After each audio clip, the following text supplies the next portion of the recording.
Well, good afternoon, everybody. Thank you for coming along to today's meeting of the Planning Applications Committee. This is kind of the second spell for us so far, because we also had some items in the confidential papers. Just before we start, can I first of all welcome along Rena, who is one of our new planning officers. So for members, if you're going into planning and see Rena is there. Also a welcome to Ben from the County Highways. He came in with a smile. I doubt whether he'll be going out. And also I believe this is our last meeting before annual council and the new municipal year. So can I, from the chair, personally as the chair, thank everybody for their contributions during the last year, and whether I'm the chair or not next year I don't know, but I am looking forward to seeing how things work out once we've got the local plan in place. I know it's not adopted yet, but it's better guidance for us when it happens. Okay, thank you. Item number 1 is the evacuation procedure. We've not got any fire alarms planned for practice today, so if they do go off, we'll treat them for real, and if we can evacuate the building through this door, it is the only door, down the stairs, out the front door and meet across by the Yorkshire Bank. If anybody needs any assistance, give us a shout, we'll help with that. And also it's a good time to remind people to turn your phones off or put them onto silent. And just to say that the meeting is being recorded. I could see that Mrs. Connicall set up her equipment, but the council also records their meetings as well, and they put out usually a day or 2 days after the meeting on YouTube. Yeah, thank you. Item number 2 is to receive apologies. I've had apologies from councillors Tandy, Sargent and Glass. And you responding? Item number 3 is to confirm the minutes of the meeting held on the 2nd of April. You happy that I sign those? Yes, Chair. Thank you.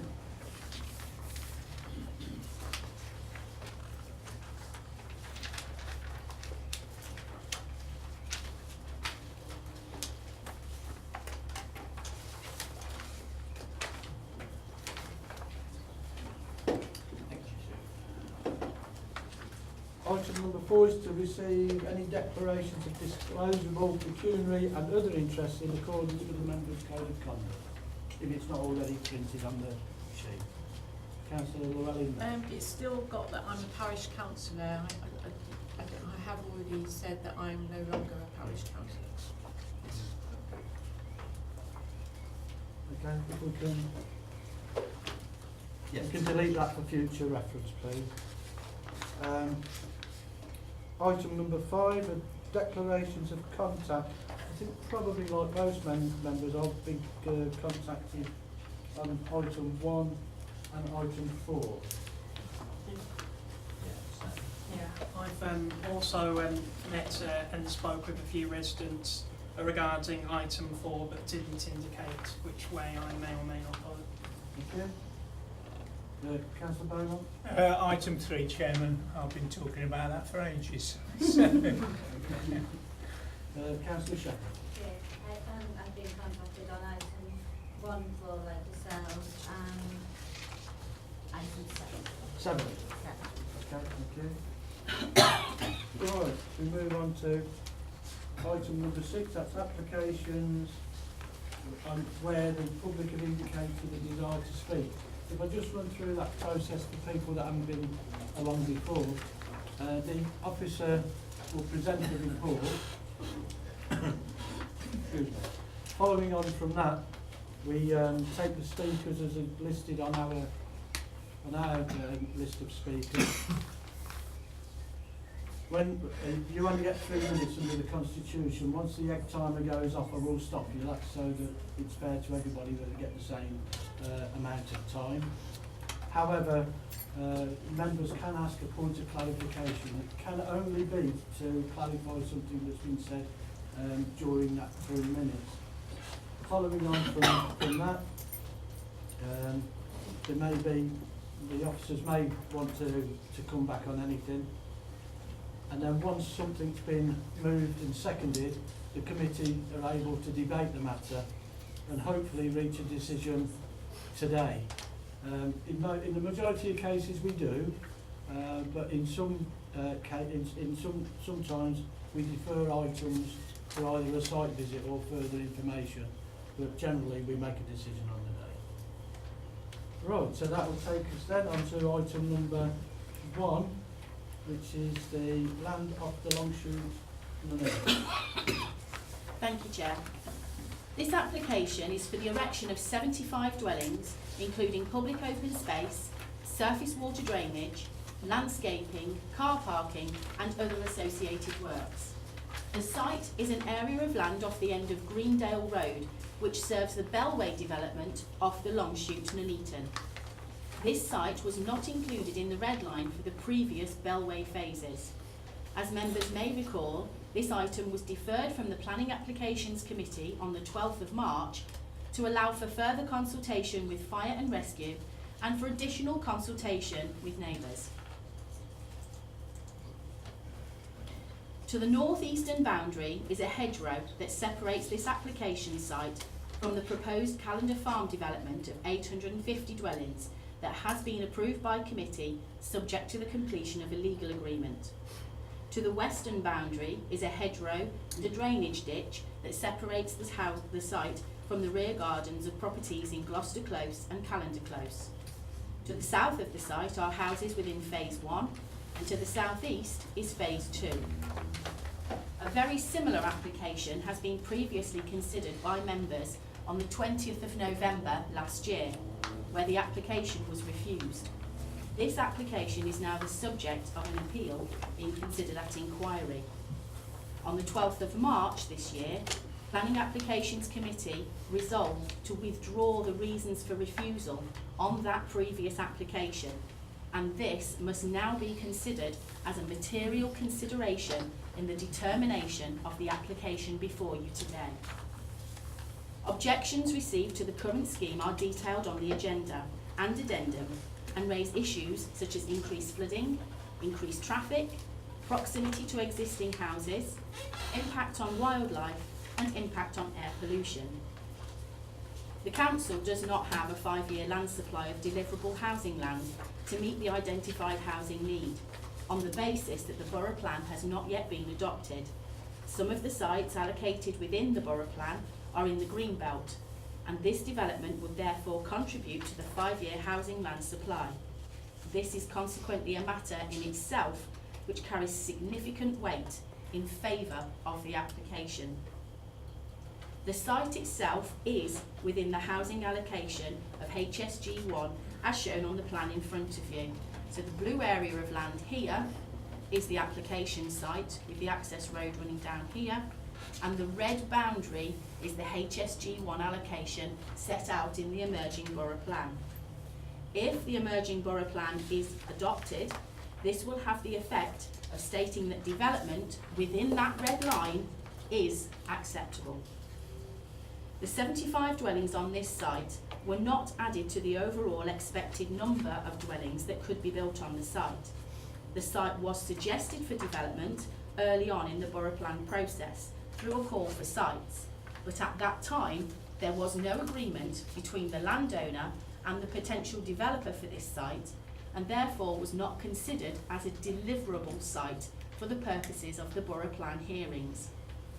It was, however, considered to be suitable for development and could offer flexibility if the landowner issues were resolved, hence its inclusion within HSG1. Over time, these issues have been resolved in that Bellways, the applicant, have submitted an application for development of this site, and this is a detailed permission indicating that it is deliverable. This again is a matter that weighs in favour of the application. When the current borough plan was being considered by the inspector in 2006, it was made clear by the inspector that the council needed to have a flexible plan to cater for medium and long-term housing need. This gave rise to 2 policies in the 2006 borough plan, designating land as ENV2 which is area of restraint, and ENV3, which is countryside protection. As time has passed and new guidance has been issued, the government allowed the council to save policies that were in conformity with the new national guidance in the National Planning Policy Framework, the NPPF, and as such, these policies have been saved.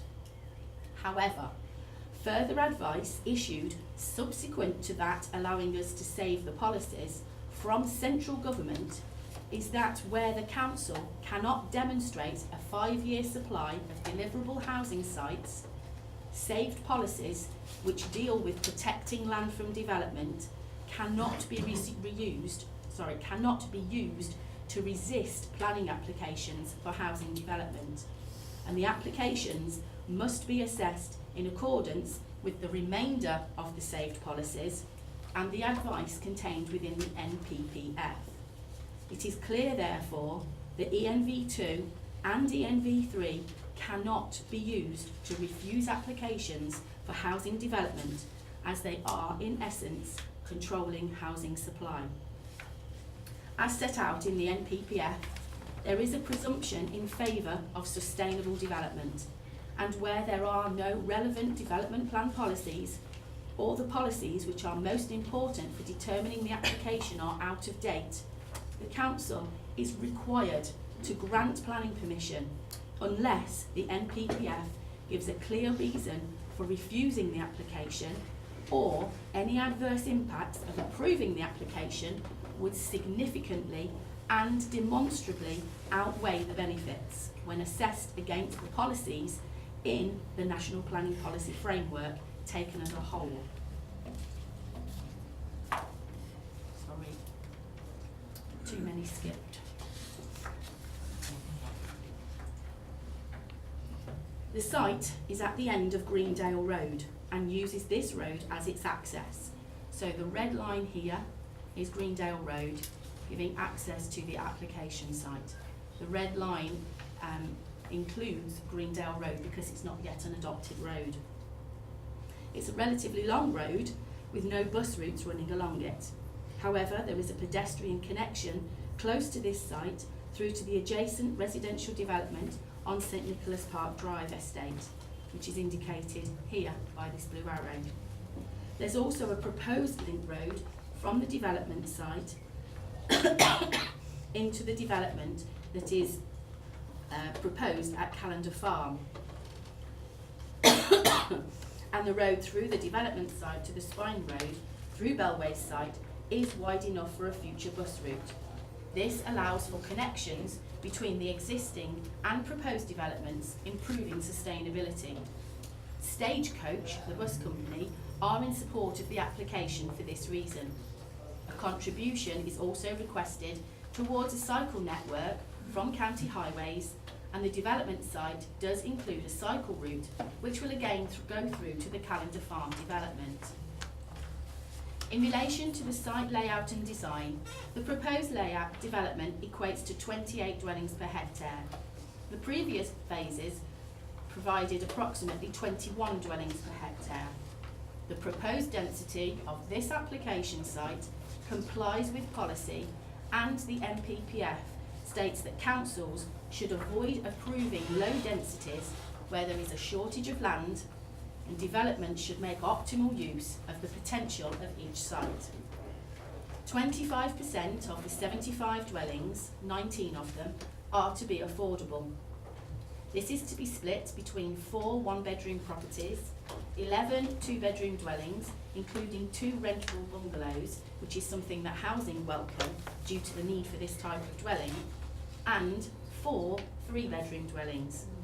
Members raised some concerns in the previous application about the placement of these affordable houses, and to address this, the applicant has shown the affordable housing being split over 3 areas of the site.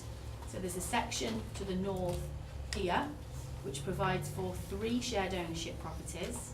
There's a section here to the west, which provides for 7 affordable rental properties, and a section to the east, which provides for 2 shared ownership and 7 affordable rents. Housing have no objection to this housing split. The market homes for the rest of the site are split between 41 three-bedroomed homes and 15 two-bedroomed homes. They are largely two-storey houses with 6 2.5-storey houses. Members did not raise any objection to the placement of dwellings with the last application, and the proposal fully complies with the residential design guide in relation to distance standards to existing properties. There are some very slight infringements in terms of distance standards within the site, but these are not significant enough to warrant a refusal. The design of the dwelling and materials are to fit with the existing Bellway scheme, detailing with with detailing to the eaves, brick arches to the heads of some of the windows, and detailing to windowsills. There are to be some monopitch porch roofs above front doors and flat roof dormers to the 2.5-storey houses. The finished floor levels of the houses at the northern end of the site have been reduced by approximately 700 millimetres, and although will still be slightly higher than the existing properties, this is not significant enough to make a difference in relation to distance standards. The dwellings have 2 parking spaces each, with some additional visitor spaces, except for the 1-bedroom properties that each have 1 space plus a visitor space between them. There are also some detached garages proposed, but due to the size of these, they are not considered by Highways to be available for parking.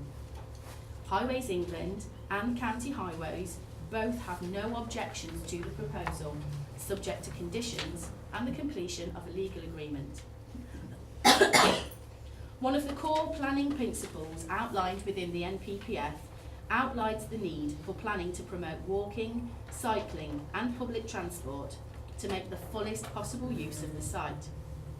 The scheme provides both road and cycle links to other proposed developments to the north and east of the site. As I've already said, Stagecoach, the bus company, have commented that the road is wide enough to allow a bus link through to Calendar Farm. County Highways have requested Section 106 legal obligations towards the provision of cycle infrastructure to connect the site to the town centre. As members will recall, the application was deferred from the Planning Committee on the 12th of March to allow for further consultation with Fire and Rescue. For fire safety reasons, they only allow up to 400 dwellings to be constructed off a single point of access. It does say 200 in your agenda, but that has been clarified on the addendum. It is 400, not 200. So the 400 are allowed off a single access point without either an alternative access or method of fire protection being in place.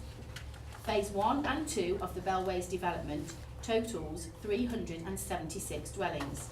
Therefore, Fire and Rescue have confirmed that they will allow a further 23 dwellings to be constructed, taking the total to 399 off the single point of access. Beyond this, there either needs to be an alternative access to the site, or, if this is not possible, due to the timings of the development outside of the application site that Bellways will rely on to gain that alternative access, then each of the dwellings over and above 399 can be fitted with a sprinkler system. As on the plan here, there are 2 other points of access from the link road serving the site out to other developments that also have their own access points. One will be constructed through the Gelson's site, which is out onto Greendale Road, through the Bellway site, so this is this one here. And the other will exist to Calendar Farm, which is to the north of the application site here, once built out. Condition 16 on your agenda covers this. In relation to flooding, the site is located in flood zone 1, which is considered suitable for all land uses. A flood risk assessment has been provided in line with guidance, and it is proposed that rainwater will be dealt with via a sustainable urban drainage system. There are a number of concerns from local residents that the proposal would exacerbate flooding problems to the existing houses. These objections, with the local knowledge of the ground conditions were forwarded to County Flood Risk Team for their information and comment. The County Flood Risk Team have responded that they have no objections to the site being developed subject to the conditions as set out on your agenda. The field at present to be developed drains to a drainage ditch running along the boundary with the properties in Gloucester Close. The proposal is that the site, post-development, will drain to the sustainable urban drainage, which is in this location here. Originally, tree planting was proposed along the boundary with Callender and Gloucester Close. However, due to the impact on the ditch from the trees, such as potentially destabilising the bank, the trees have been removed and these are now to be planted in open space on the site. The development is not of sufficient size to provide formal open space on site. Some incidental open space is provided, which the council will not be adopting, but this is to be looked after by a management company and is to be covered in a legal agreement. The neighbours had concerns that the easement area in front of the hedge and ditch could provide a corridor for gaining access to the rear of the existing properties on Callender and Gloucester Close. The fact that the site is currently open and unfenced must be taken into account, and there is no evidence to suggest that anything could change. Some of the proposed properties actually face onto the hedge and ditch, and this would provide natural surveillance where it currently isn't any. In terms of ecology, the proposal retains the hedgerows and the northern boundary hedge is to be gapped with new hedgerow species where necessary. An ecological report has been submitted which confirms that there are no protected species other than potentially bats foraging on the site, which Warwickshire Wildlife Trust agrees with. Neighbours have confirmed that bats are present in the area, but it has been raised that the bat survey submitted with the application is out of date. The submitted survey and the site have been assessed by our Parks and Amenities team. The hedgerows that run adjacent to the boundaries of the site and the trees within them are to be retained, which provide for foraging for bats. Parks consider that no further work is necessary on this issue. The hedgerow habitat can be protected, but with a condition that lighting must not be allowed to affect this area. A biodiversity impact assessment has been carried out, and the calculation concluded that there would be a loss in biodiversity from the development of this site. In order to mitigate the loss, the developer and our parks team have agreed that meadow creation at Tiverton Drive recreation area, whilst leaving enough mown grass for play, will mitigate the impact of the development. The developer is to pay for this through a Section 106 legal obligation that will be dealt with later on in my presentation. The incidental open space provided on the site is enhanced by a number of wildflower and wetland flower mixes and woodland planting. Noise is covered on the agenda, and I don't propose to add further to this. Policy HS2 of the Emerging Borough Plan at Part C refers to the need to consider the potential impacts to air quality management areas, and the NPPF National Planning Policy Framework also refers to the need for decisions to take into account air quality management areas. The nearest air quality management area is relatively close by at the Leicester Road Gyratory and has to be crossed in order to drive into the town centre from this site. The development will lead to an increase in traffic, which may impact upon air quality.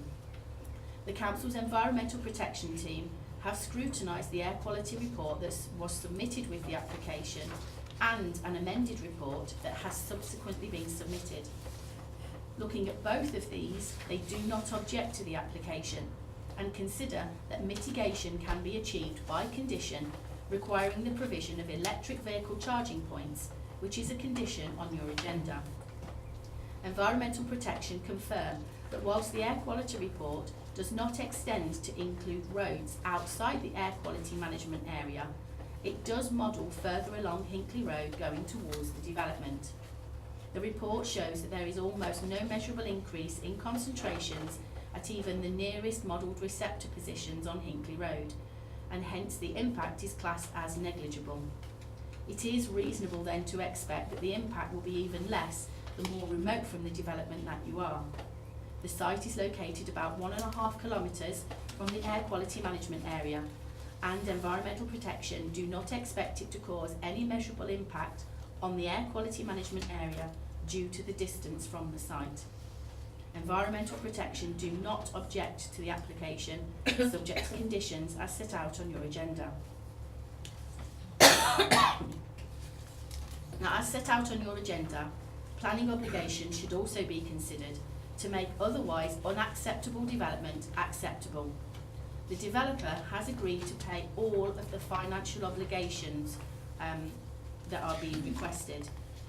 These are just over £43,000 to George Eliot Hospital Trust for A&E attendances, almost £248,000 for cycling infrastructure to improve connections of the site to the town centre, almost £420,000 towards education, split between primary and secondary schools, just over £1,000 towards library improvements, just over £2,000 to rights of way and public footpath improvements, £91,000 towards improvements to sports and leisure facilities, and just over £118,000 towards play and open space facilities in the area.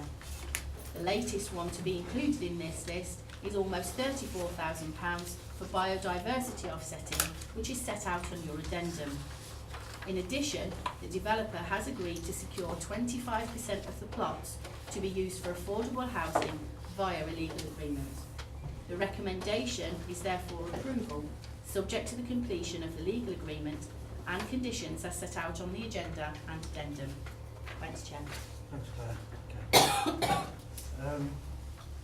Just before I start calling the speakers, can I just have it's pretty busy public gallery tonight, so if you're happy to speak from wherever you are, that's fine, or alternatively come down to where there's a chair allocated for a speaker, but it's probably a bit difficult getting in and out.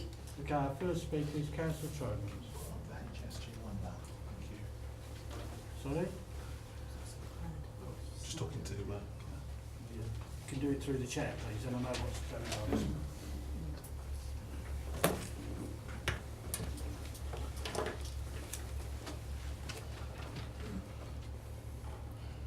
Thank you, Chair.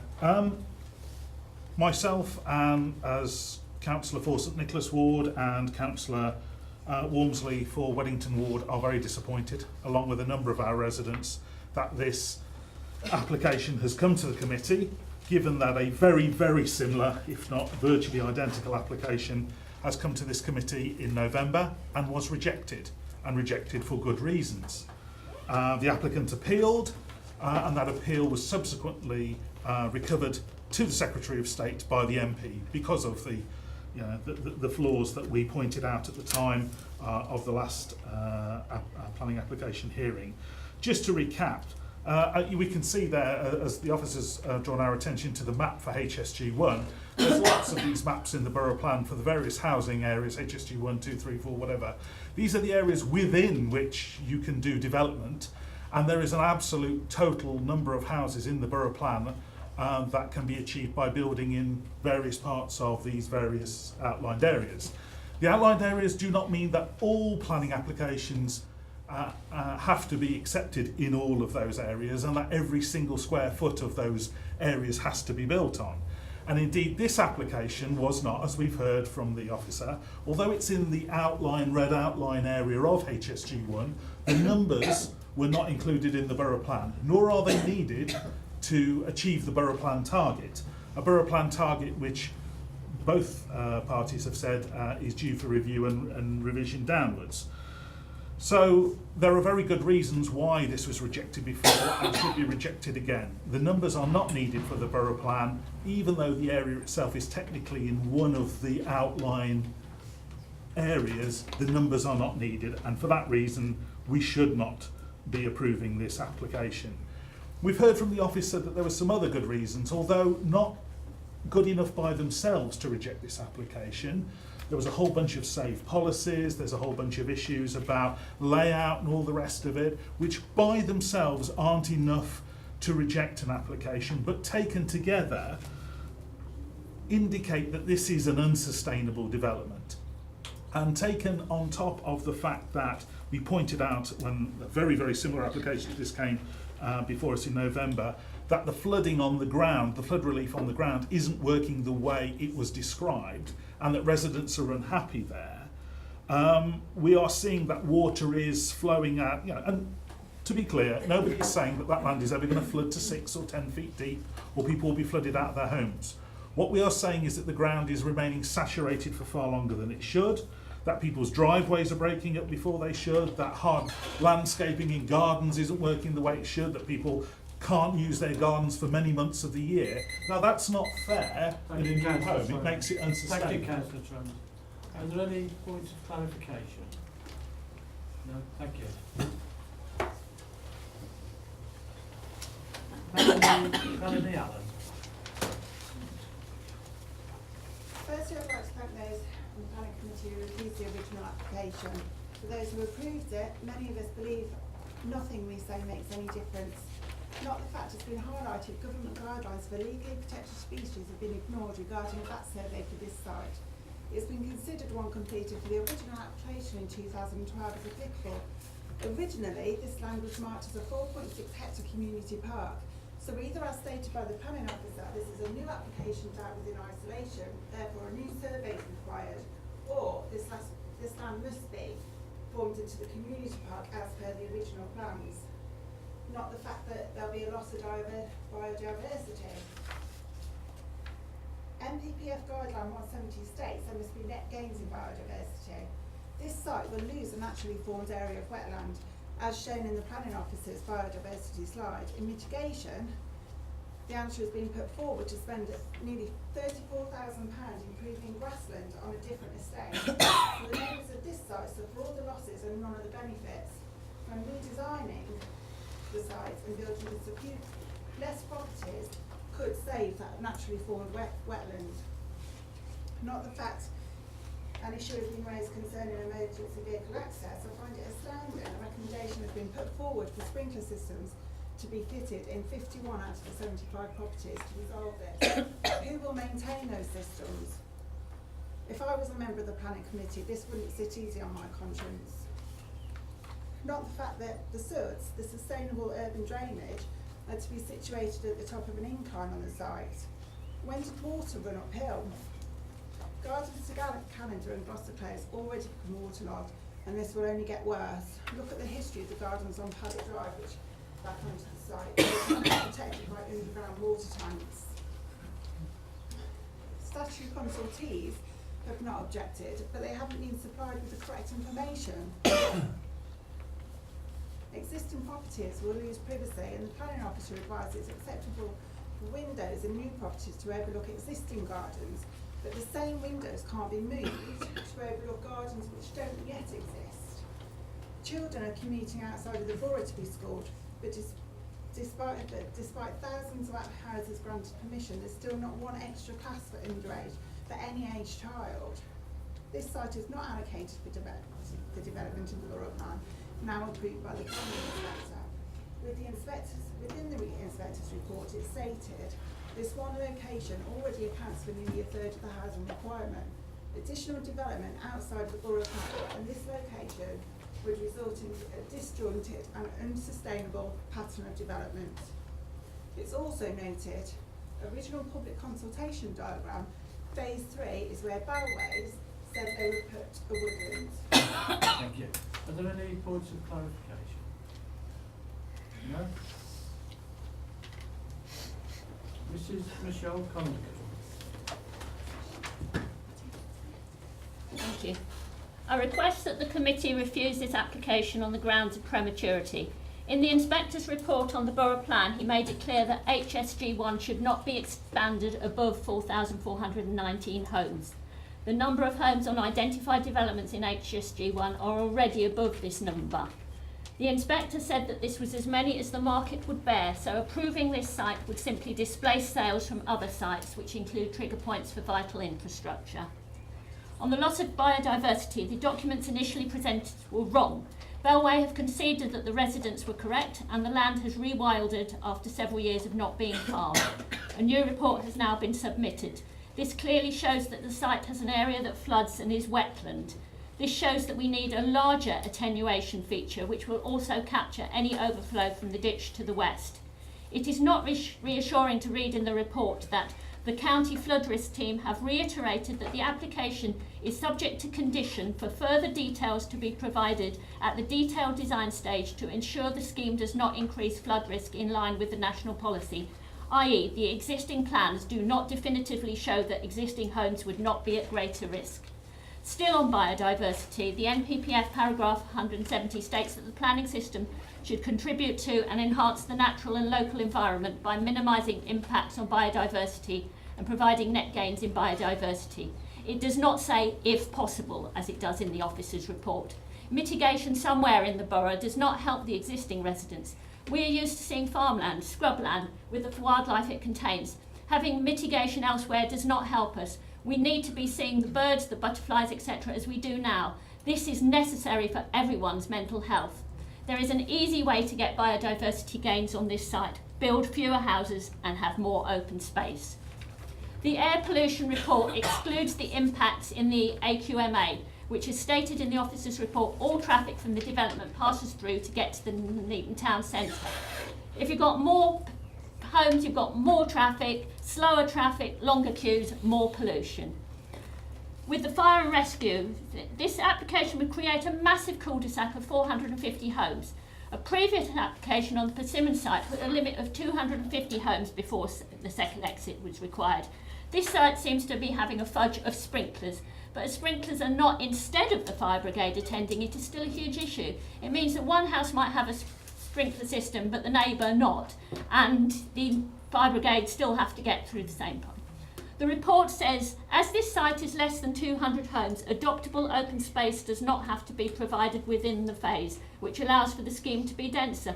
The site should be considered as a whole, phase 1, 2 and now 3. It should have been developed as one entity with the necessary infrastructure requirements. Once again, the developer is using the system to the detriment of the residents. Thank you. Are there any points of clarification? Okay, thank you. Chris O'Hanlon.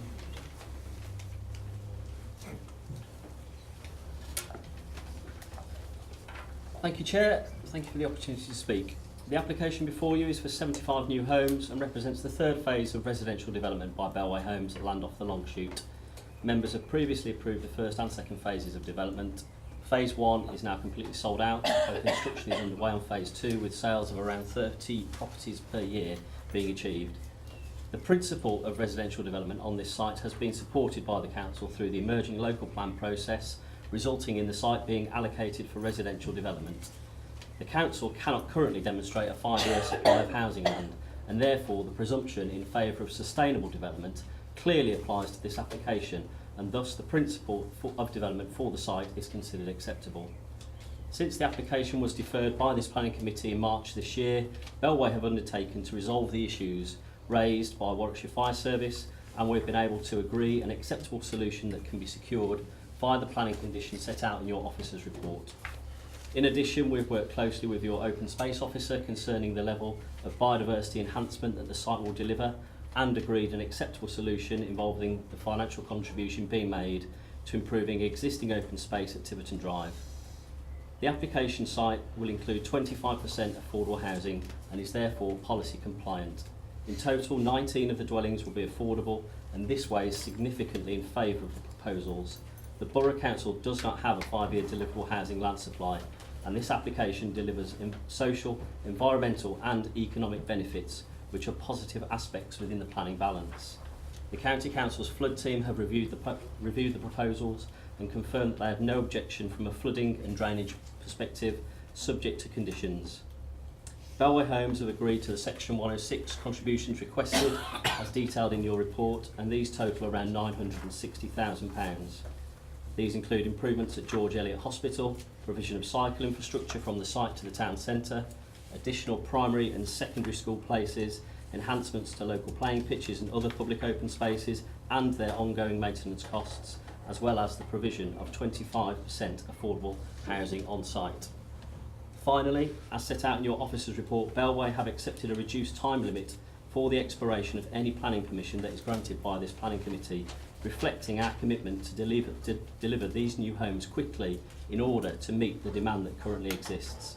I would therefore encourage members to consider the proposals positively and take account of their commitment to the draft allocation within the emerging borough plan that identifies this site for housing development and the social, economic and environmental benefits that the scheme will deliver. Thank you. Are there any points of clarification? No, okay, thank you. Anything the officers want to come back on? Any of the points that have been raised? Not at the moment. No? Okay then. Right, okay then. To enable debate to take place, can I move the recommendation as printed, which is to grant planning permission subject to a legal agreement and the conditions printed? Is that seconded? I'll second that, Chair. Any member? Councillor Wilson. Thank you, Chair. I think many of us sat around the table have a sense of deja vu. This site still greatly concerns me. When you look at the map of HSG1, which was shown before, the closeness to the A5 of all the developments we are currently seeing as part of HSG1 is truly frightening. And we are losing great big swathes of green lungs throughout the borough, particularly in this neck of the woods in the borough. The speakers have mentioned about all the positive effects of having open spaces, and indeed this council has probably numerous policies about saying about the good effects of having open spaces, yet here we seem to be determined that almost every single square inch of HSG1 is going to be built upon, and I still can't support that. We're told that open space in this particular plot will not be adopted by the council. The open spaces will not be adopted by the council. So the residents will not only have to pay the same amount of council tax as every other person in the borough, they will then have to pay a surcharge for a management fee to mow the lawn, which will be mowed for free, or should I say as part of people's council tax, just a street down the road. This council should be taking on that land and being fair to all the residents. If we are going to build it, we should then service it as a council. And we are not proposing to do that. The report on page 19 is quite interesting, and the officers have reiterated this. It says, and I quote, "To clarify, the 75 dwellings was not accounted for as part of the overall HSG1 allocation of 4,419 dwellings." The inspector's report makes for very interesting reading. It says, let me just find my notes on it, because it is germane to this, Chair. It says, paragraphs 40 and 41 of the report, HSG1 sees an increase in housing numbers from 3,331 to 4,419. Any more would be unsustainable, and the numbers are already dependent on maximum delivery rates. It also goes on to say that, where is it, about any more development in this particular area would risk coalescence with Hinckley. Yet what we are being asked to approve tonight flies, to me, in the face of the black and white printed report of the inspector received not even 2 weeks ago. So, on that basis, Chair, I am not going to support it. If the officers and this council believe that that triangle of land should be developed, but they can't square that circle against the written report of the inspector from 2 weeks ago, let them take it to appeal, and let our officers argue it out with them, and let the inspector decide. We have one inspector's report, which to me, I seem to have to unwillingly have to support in other areas, but in this respect, it seems to me to provide a little defence and a little bit of comfort to the residents who are being greatly affected in St Nicholas and Weddington. And I think we should pay great heed to those words, because he's approved everything else. He's a great poker player, that inspector. No one sat around this table who actually sat opposite him in the hearings would have liked to put a bet on which way he would go. But it's crystal clear in that report for me, Chair. I will not support the recommendation. 4,419 is what he said, no more. I'm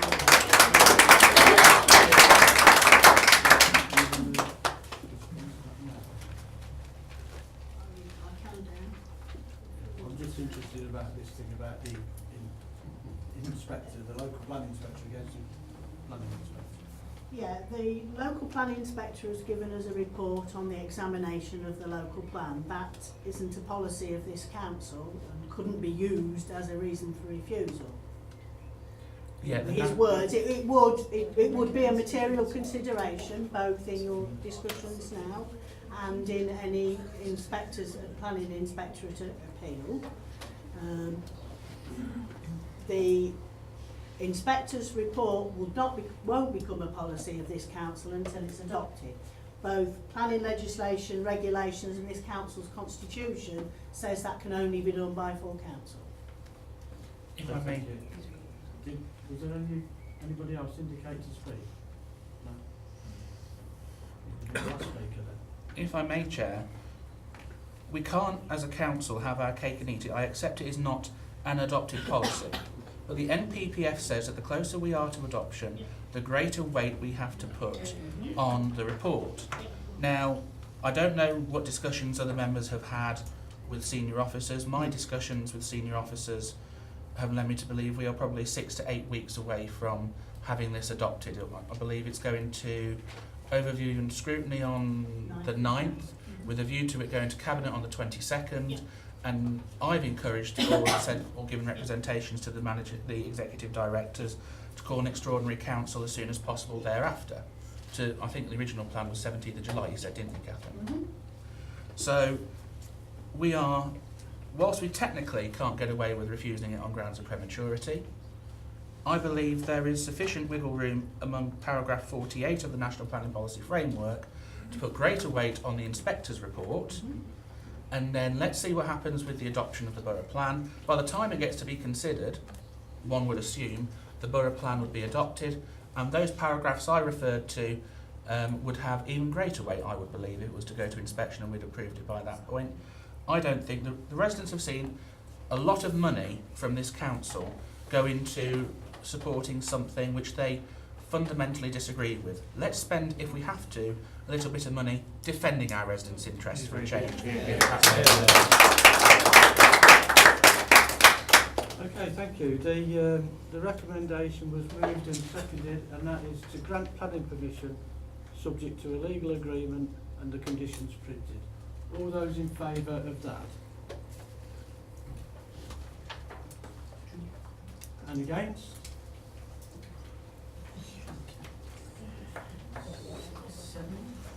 Seven, sorry.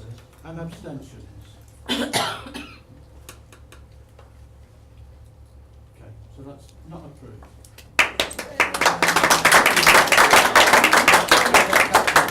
Is it carried away? It's not been refused. It's not been approved.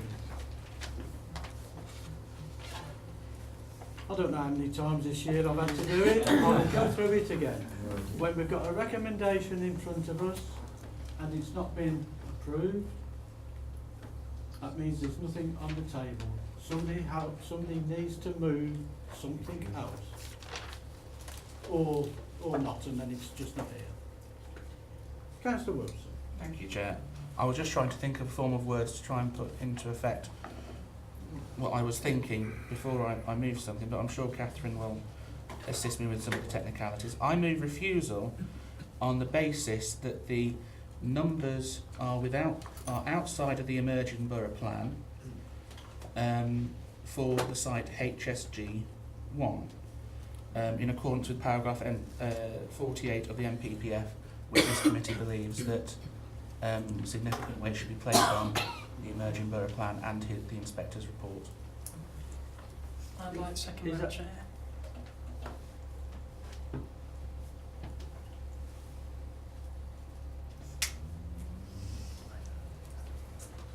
Okay, so is everybody clear on what has been moved and seconded? Yes? Would it be clear, Chair, on what policy HSG1 actually says in terms of housing numbers before we... Well, policy HSG1 at the moment says the 3,000, whatever it is. The main modification that the inspector has suggested changes that to up to 4,419.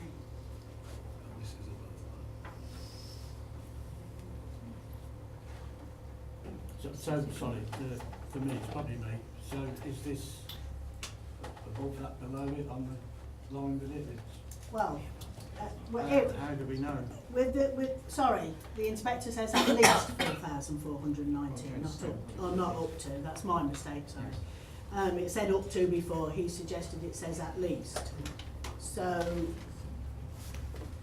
the difficulty would be defending the at least for 75 units when we still haven't actually given planning approval for all the other sites. So, can I be clear, so that everybody's clear on the committee? The question is, can the officers, the planning officers, defend that reason for refusal if it was an appeal?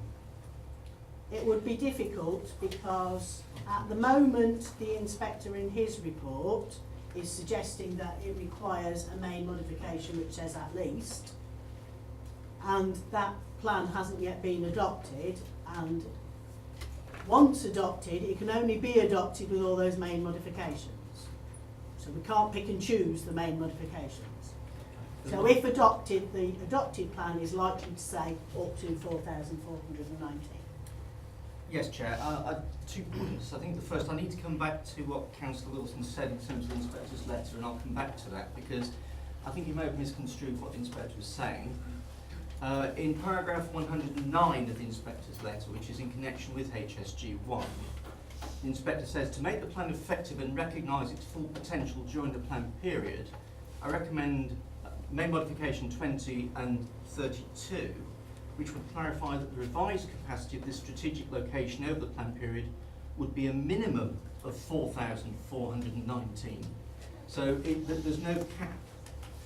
In terms of what the inspector did say about the north of Nuneaton, he wasn't, I think, talking specifically about HSG1.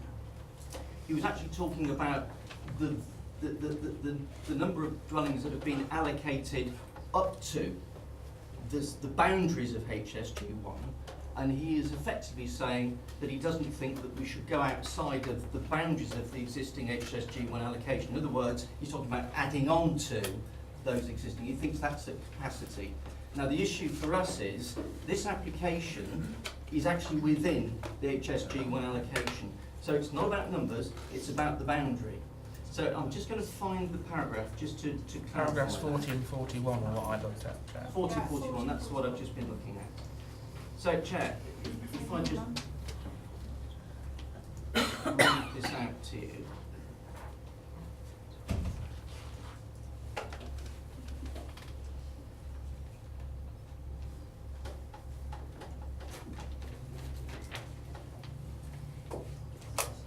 So, on paragraph 40, the inspector says, on submission, the plan allocated 3,331 homes, which is what was in the original plan, on land north of Nuneaton. So not HSG1, just land north of Nuneaton. Through subsequent consents to 1st April 2018, this number has increased to 4,419. Broadly, this one location already accounts for nearly a third of the housing requirement. The land identified in the plan is well related to existing housing and forms the next logical extension to the town at this location, as evidenced through the SHLA and the SA, so the Strategic Housing Land Assessment and also the Sustainability Appraisal. Accordingly, additional peripheral areas of land would be further removed from existing jobs and services in Nuneaton and planned facilities yet to be built north of Nuneaton, including the link road and additional schools. Additional peripheral development at this location would result in a disjointed and unsustainable pattern of development. In other words, going beyond the allocation would be peripheral. So I think in that context, it's a misinterpretation of what the inspector's saying, because his main modification is saying within HSG1, he doesn't know how many properties are actually going to be provided. He's just taking it on as the basis of what's already been approved as a minimum, and in fact he recognises that densities will change over time, depending on market forces, and it could be more. So I don't think that we can legitimately refuse it on that basis. He does say that it is at the maximum of market deliverability, even the 4,419 Well, in that report. What he says in his main modifications is he expects there could be more within the policy. But this lot of land wasn't within within the inspection. It's within the policy area, and it is. The 4,419 is just a figure. Not to the residents, Chair. No, for the purposes of the policy, we don't know how many properties will actually be delivered within HSG1 until it's completed and fully completed.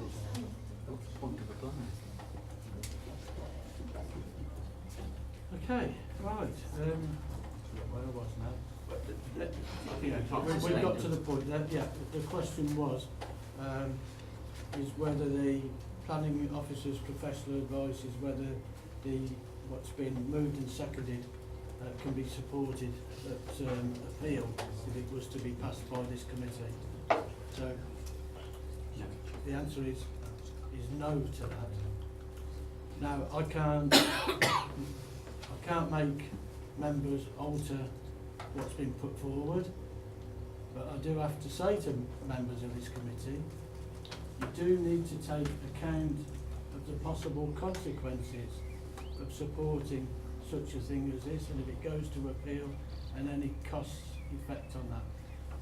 That doesn't mean that, you know, it's one of those things, you know, you do have to take serious account of it in determining an application. Okay, it's been moved and seconded that the application be refused as the numbers involved are outside of the plan. All those in favour of that?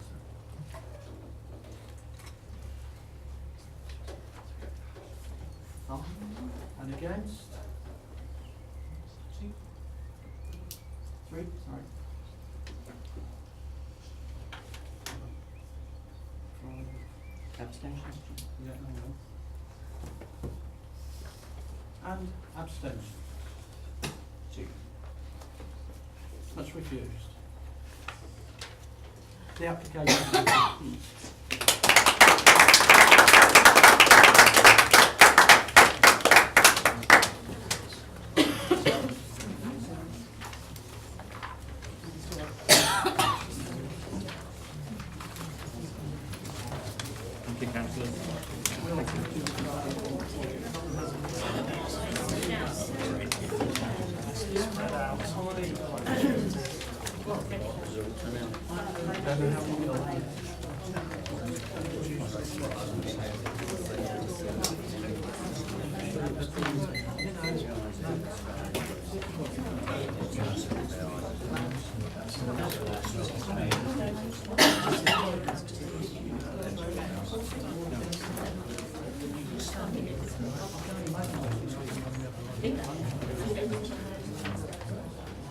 Okay, we can, sorry, just have a little bit of, right, we can move on to item number 2 then, Poplar Farm, the Longshoot, Nuneaton. Thanks, Chair. This application is an outline application for the erection of up to 650 houses with public open space, landscaping, sustainable urban drainage system and vehicular access off the Longshoot, Nuneaton. The land is located to the rear primarily of numbers 21 to 153 the Longshoot and is in the main farmland belonging to Poplar Farm. Access to the site is being considered with this application. Excuse me. There are 3 points of access indicated by the blue arrows on the plan before you. The first one is off the Longshoot, which is here, accessed between numbers 111 and 117 the Longshoot past Longley Care Home, and the other two accesses are out through the adjacent development currently being built out by Barrett's and David Wilson in this location here. These are already established and existing accesses. The remainder of the reserve matters of layout, which is the way in which buildings, routes and open spaces will be provided, the scale, the height and size of buildings, appearance, which relates to the appearance of buildings, and the landscaping, both hard and soft, of small and large areas, are not being considered at this stage. The applicant has provided a framework master plan, which is in your agendas, but this is for indication only and is not being considered as part of this application. Notwithstanding the substantial level of objection received, the application is also being reported to committee at the request of Councillor Condacor. There has been a substantial level of objection, as I've said, to the proposal. The grounds are all listed on your agendas, but the key points in essence relate to traffic impacts, flooding, impact on infrastructure, impact on wildlife, impact on residential amenity and visual amenity. There have also been 2 letters of objection to the scheme from Marcus Jones MP on the grounds of, in the main, the conflict with the emerging borough plan. There has also been an objection from Councillor Rob Tromans covering the issues also of the emerging borough plan conflict, impact on infrastructure and the impact on highways.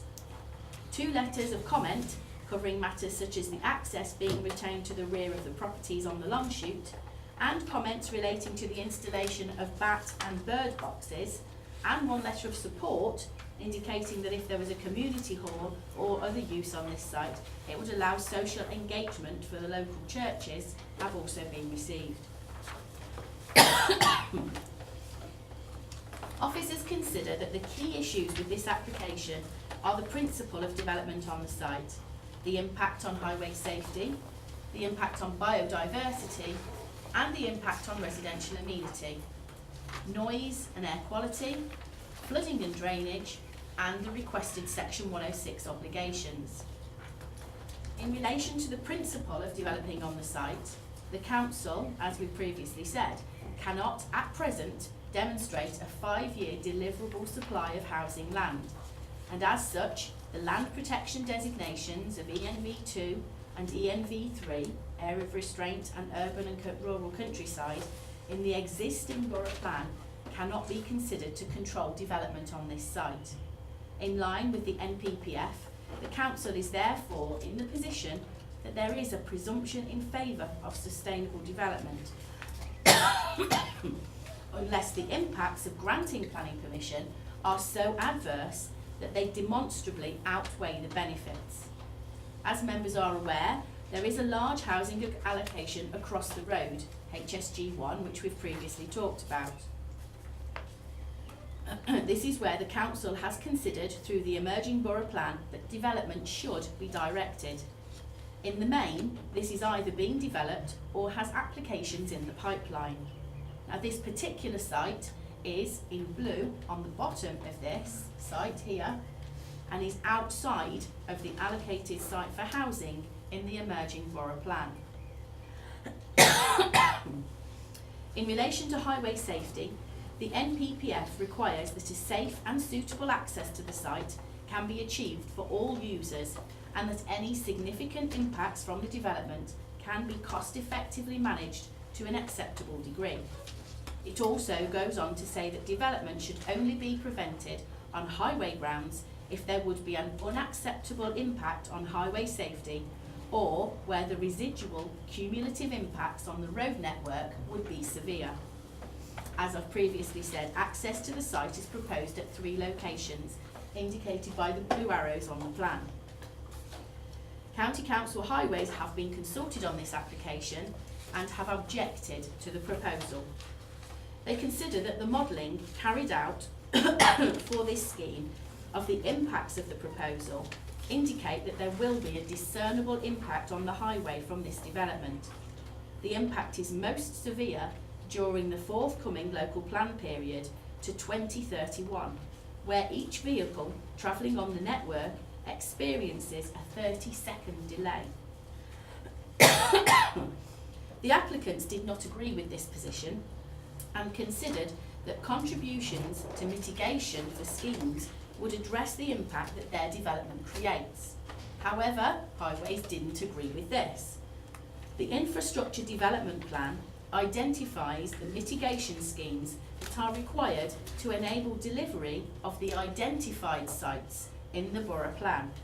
Any major scheme on top of these allocated sites in the emerging plan would therefore create its own additional impacts. A contribution simply to the already identified mitigation schemes will therefore eat up capacity in the identified highway improvement schemes for the allocated sites and would prejudice the delivery of the schemes in the emerging Borough Plan. To enable this development, a substantial upgrade and provision of highway infrastructure is therefore required to allow this development to come forward. Highways England have also been consulted because of the proximity to the A5 and have commented that further work is also required. The modelling results showed that there would be a significant increase on the queuing of the eastern arm of the A5-A47 junction during the afternoon peak times, and that queuing would also increase by about 170 metres on the eastern arm of the Dodwells roundabout. There are planned improvements on the A5, but it's not clear if these improvements have been taken into account in the modelling, and even if it has, mitigation measures would be required to alleviate the impacts. However, they also state that there may be little scope for mitigation measures beyond the already planned widening of the A5-A47 junction, and that other methods of mitigation should be investigated, such as reduced trip rates and sustainable transport improvements. And running to the south of the site here is the Birmingham, Nuneaton, Leicester railway line, and the applicant has suggested that the provision of a new railway station on the development site would mitigate the impacts of their development, and that the wider north of Nuneaton developments. However, County Highways again do not consider that this resolves the impacts on the highway network, as there is no certainty if or when the station could even be delivered. Relating to the detail of the accesses into the site, County Highways are also concerned by the proposed access arrangements. The access of most concern is the one adjacent to Longley Care Home, which is the plan in front of you here. They are concerned that right turn movements onto the Longshoot, due to limited gaps along this corridor and the high traffic flows along this area, will lead to delays in accessing the road network. If the delay is significant, of over 30 seconds, then drivers' general behaviour changes in the main, and they are willing therefore to take greater risks to exit the junction to get into the flow of traffic, to the detriment of highway safety. Taking all of this into account, it's considered therefore that it's not been demonstrated that the impacts of the development can be effectively mitigated, and there will be an intolerable impact on the operation of the highway network. In relation to the impact on biodiversity, the NPPF requires that the impacts of a development are adequately mitigated or compensated for. Since the production of the agenda, the applicant has continued to work with the Council's Parks and Countryside team, to such an extent that the objection from Parks and Countryside has now been removed from this scheme. The applicant has agreed to pay biodiversity offsetting of almost £76,500 to compensate for the impact on biodiversity, and has agreed that if the application is approved, they will accept the imposition of conditions to secure an acceptable layout and achieve what the Parks and Countryside team require in terms of landscaping, footpath widths, cycleways, amongst other things, as the framework plan before you on the screen here is only for indication. As set out on the addendum, Therefore, it's considered that this reason for refusal has now been addressed, and as such, it is removed as a reason for refusal. In relation to the impact on residential amenity, the framework plan, as previously stated, is only for indication to show how the site could be developed. It is clear that whilst there will be some impact on views over the development site, the land is not actually protected in any way. There is scope for development on the land that would therefore comply with the Residential Design Guide standards, and as such, we don't think we can use this as a reason for refusal. In relation to noise and air quality, as set out on your agenda, there have been no objections from the Environmental Health team regarding the development of this site, on the grounds subject to the imposition of conditions. The site is covered by flood zones 1, 2 and 3A. 3A is the highest risk of flooding from the Harrow Brook, which runs through the site. The applicant has submitted a flood risk assessment, and there are no objections from the Environment Agency or the local county flood risk team on the grounds of flooding, subject to the imposition of conditions. The NPPF allows for planning obligations to be requested where they would make unacceptable development acceptable. However, obligations must meet 3 tests of being necessary, related to the development, and at a reasonable scale relating to the scale of development. As set out on your agenda, there have been requests for contributions to Section 106 obligations as listed on the screen in front of you as well. The applicant has said that they are willing to pay any of the objections that are community infrastructure levy compliant, with the exception of biodiversity offsetting that they have already agreed to pay. If members wished to approve this application, negotiations would have to continue on the requests for Section 106 obligations. In conclusion, whilst there is a presumption in favour of sustainable development, it is considered in this case that the impacts of the development are so severe that they outweigh the presumption in favour of development. The recommendation is therefore one of refusal for highway safety grounds only, as the biodiversity reason has been removed as set out on your agenda. Thank you.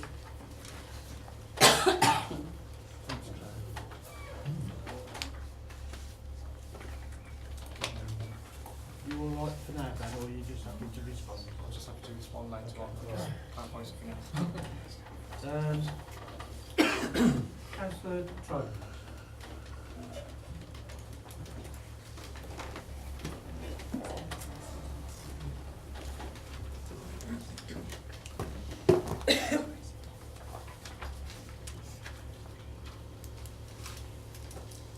Thank you, Chair. I'd like to first of all start by paying tribute to people that have helped get so much public interest into this development and get the residents to come forward with their views on how they feel about all of the extra developments that are being proposed by developers. I'd like to thank in particular Mrs Lisa Maynard and former Councillor Jim Foster. I'd also like to thank County Councillor Jeff Clark, portfolio holder for highways, and the highways team at the county for the good work that they've done in this and not being pressed by developers into agreeing to something that just was unsustainable. We've heard from officers tonight that although this is outside the borough plan hasn't been fully adopted yet, and so there is still a presumption in favour.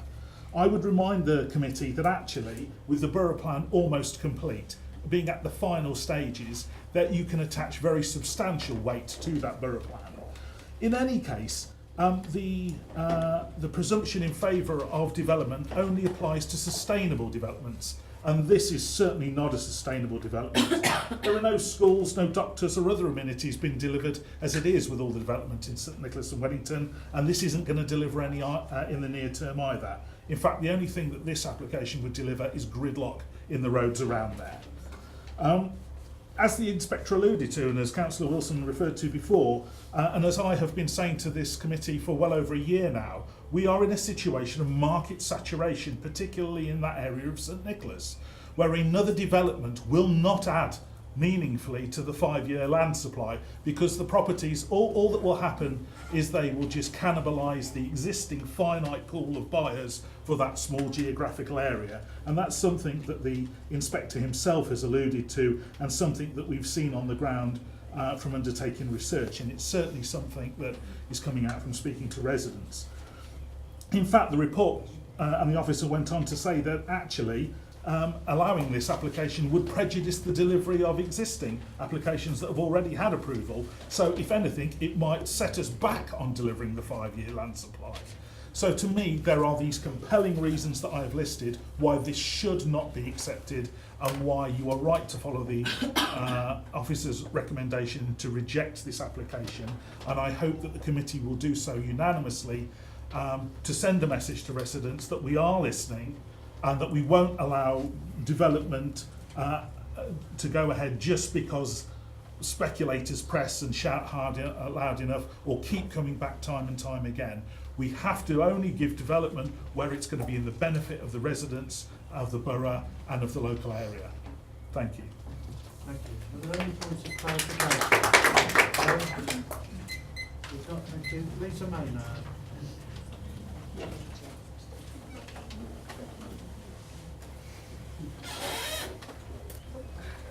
The clock will start when you do. Oh, okay. Right, well, thank you.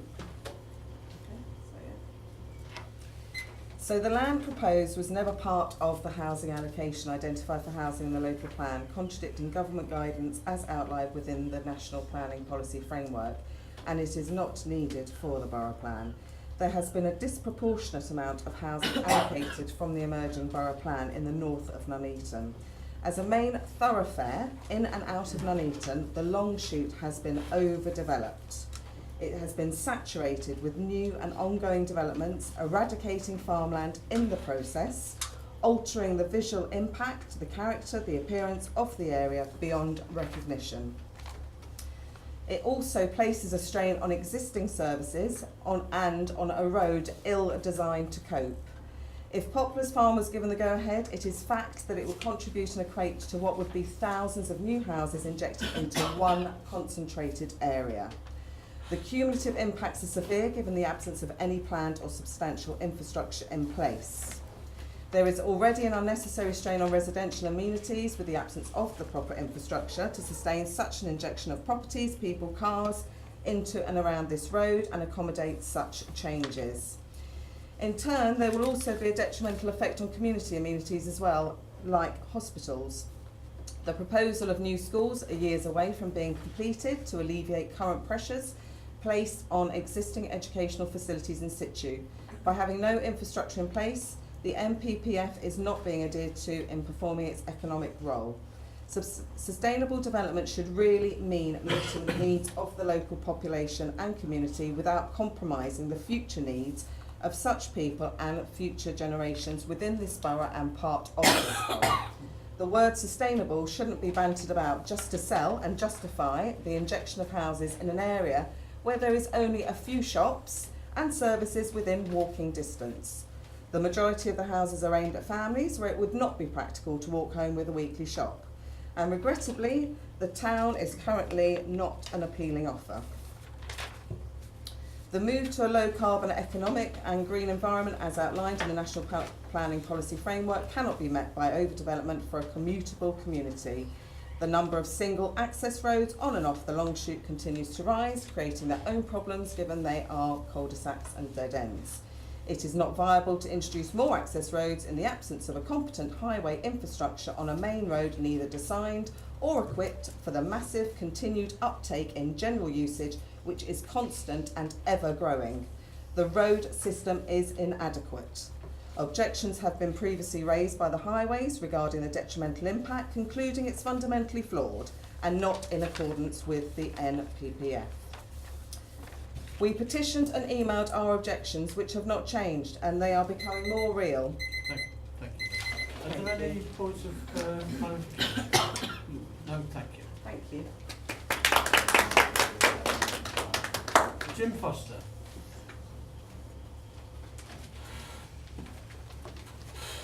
Thank you, Chair, and friends, should I say. And I'm very impressed with what I've seen so far tonight, and I hope you carry on.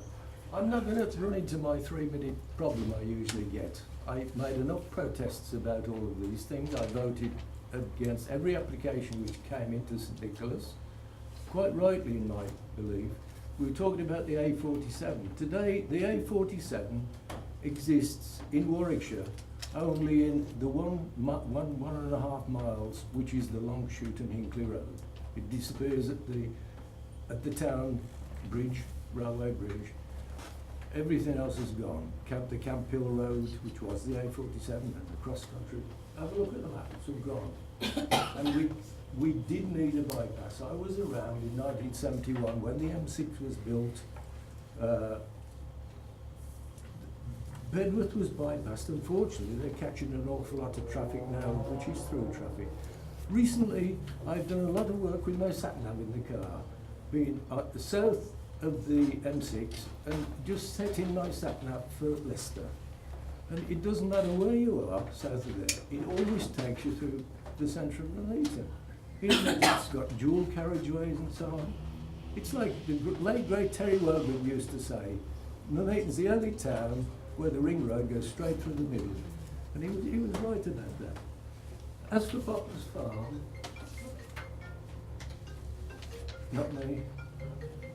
As for Poplar's Farm, Carry on, Jim, if you like. I'll try to. As for Poplar's Farm, I have a personal interest in that. My daughter has just come up to 50 now, worked in Poplar's Farm for John Peace. I know John, quite a good friend of his. I know Richard. My daughter used to babysit Richard. Anne was at the local school, St Nicholas, and taught my daughter. She still remembered her up until when she died a year or so back. What has been going on here is not acceptable. After I served my 4 years on this panel, and again I have to give great credit to what I've seen tonight, you've seen common sense. I joined CPRE, the Campaign for Protection of Rural England, because Nuneaton and Bedworth had never had such a person. And neither does North Warwickshire now. They want me to look after North Warwickshire as well, you know. I'm not going to do it because they protect the south of this county, they protect the Solihull side, and here everything goes. Most of the people living in Nuneaton today don't have jobs in Nuneaton. What jobs do we have in Nuneaton apart from the ones in the local areas? To go to the point that I used to and still do, I have great problem with the officers, actually, and common sense in... Thank you, Jim. Thank you. Look at the... Are there any points of clarification? The last question. Okay, thank you, Jim. Yeah, as usual. No, it's the 3 minutes. No, I know it's 3 minutes, it's not enough.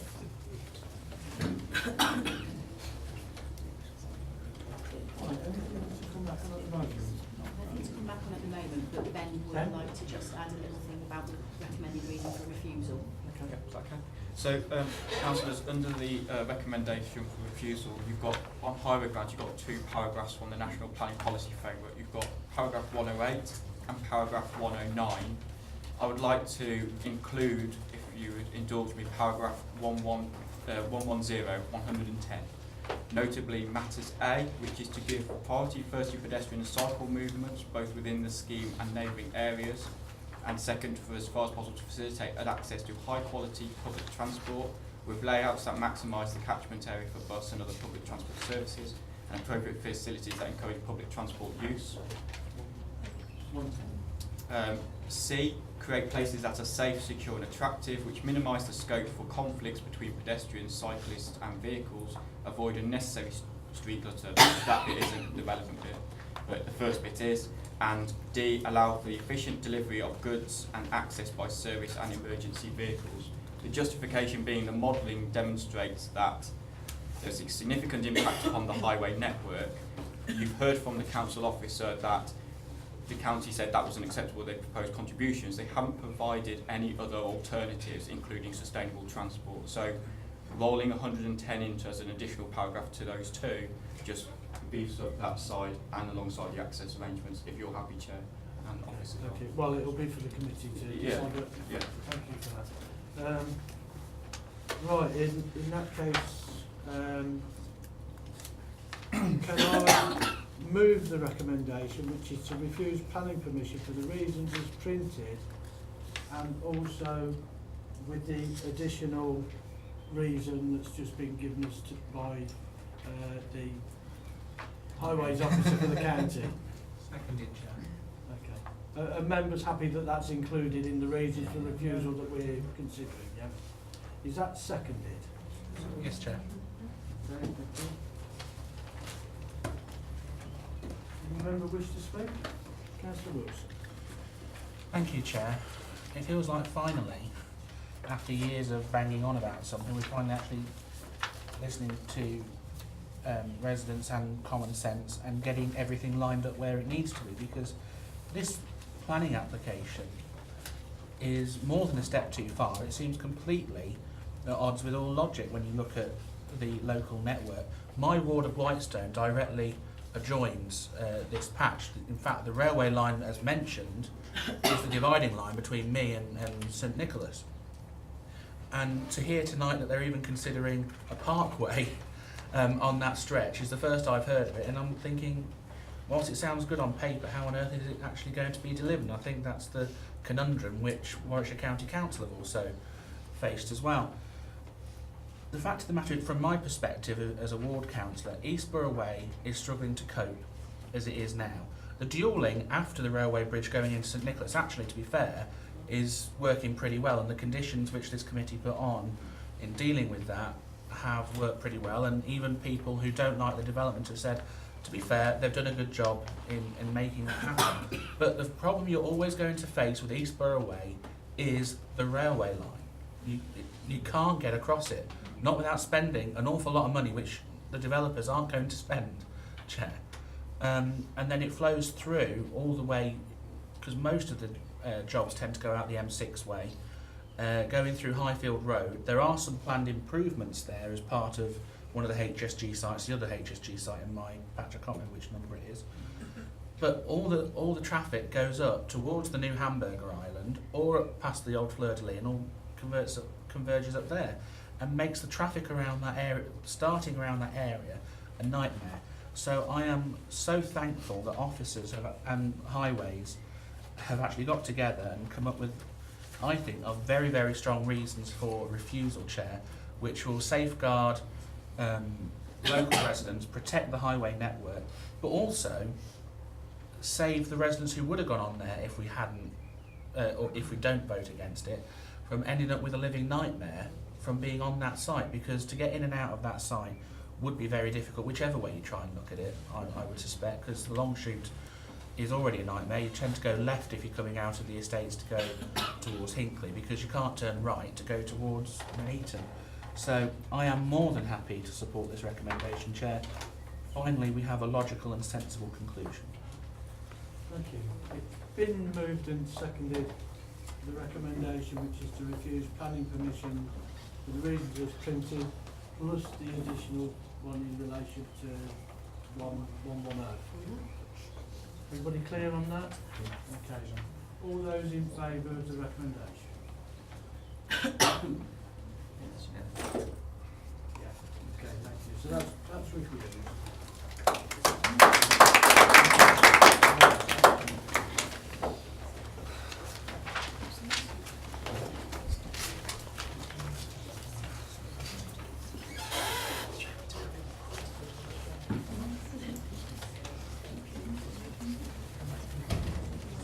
Okay, if we can move on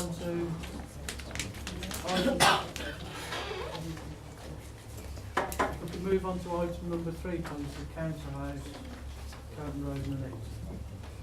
Thank you.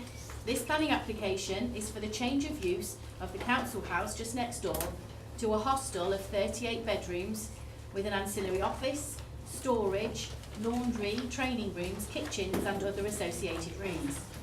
The application is being presented to Planning Applications Committee as it is a major application on council-owned land. As you'll see from the agenda, there have been no letters of objection received to the proposal. Officers consider that the key issues with this application are the principle of development, the impact on residential amenity, the impact on highway safety, and planning obligations. Matters of flooding are set out on your agenda, and I do not propose to add further to this in my verbal presentation.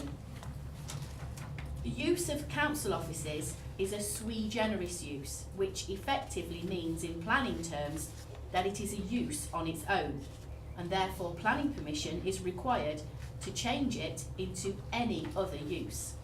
The proposed use is also a sui generis use, but there is no mechanism within the planning legislation to allow swapping and changing between sui generis uses. It's considered that the proposal will comply with policy S1 of the 2006 Borough Plan. This is a saved policy in that it will enhance the vitality and viability of the town centre and will diversify uses, bringing in residential uses to the town centre, particularly a hostel, which is a use not well represented elsewhere, and will provide for short-term accommodation. There are no nearby residential uses in the area to be impacted by the proposal, and although town centres can be noisy places to live, especially in this location on a busy roundabout, it is only short-term accommodation, and the Council's Environmental Protection Team do not object to the proposal. In relation to highway safety, County Highways do not object to the application and have commented that although there is a high demand for parking on the adjacent car parks, particularly the one to the rear, they consider that the use as council offices is likely to generate a higher demand for parking than the proposed hostel use.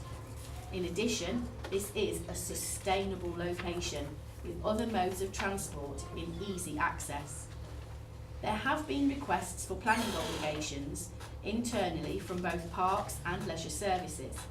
However, the proposal is for short-term accommodation, and it's not considered that these requests would meet the required tests for obligations, as they would not be fairly and reasonably related to the scale of development in question.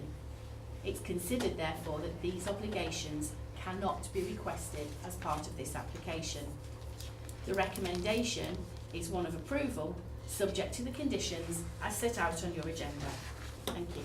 Okay, thank you, Excuse me, Colin. Jane Grant. Yes, thank you, Chair and members.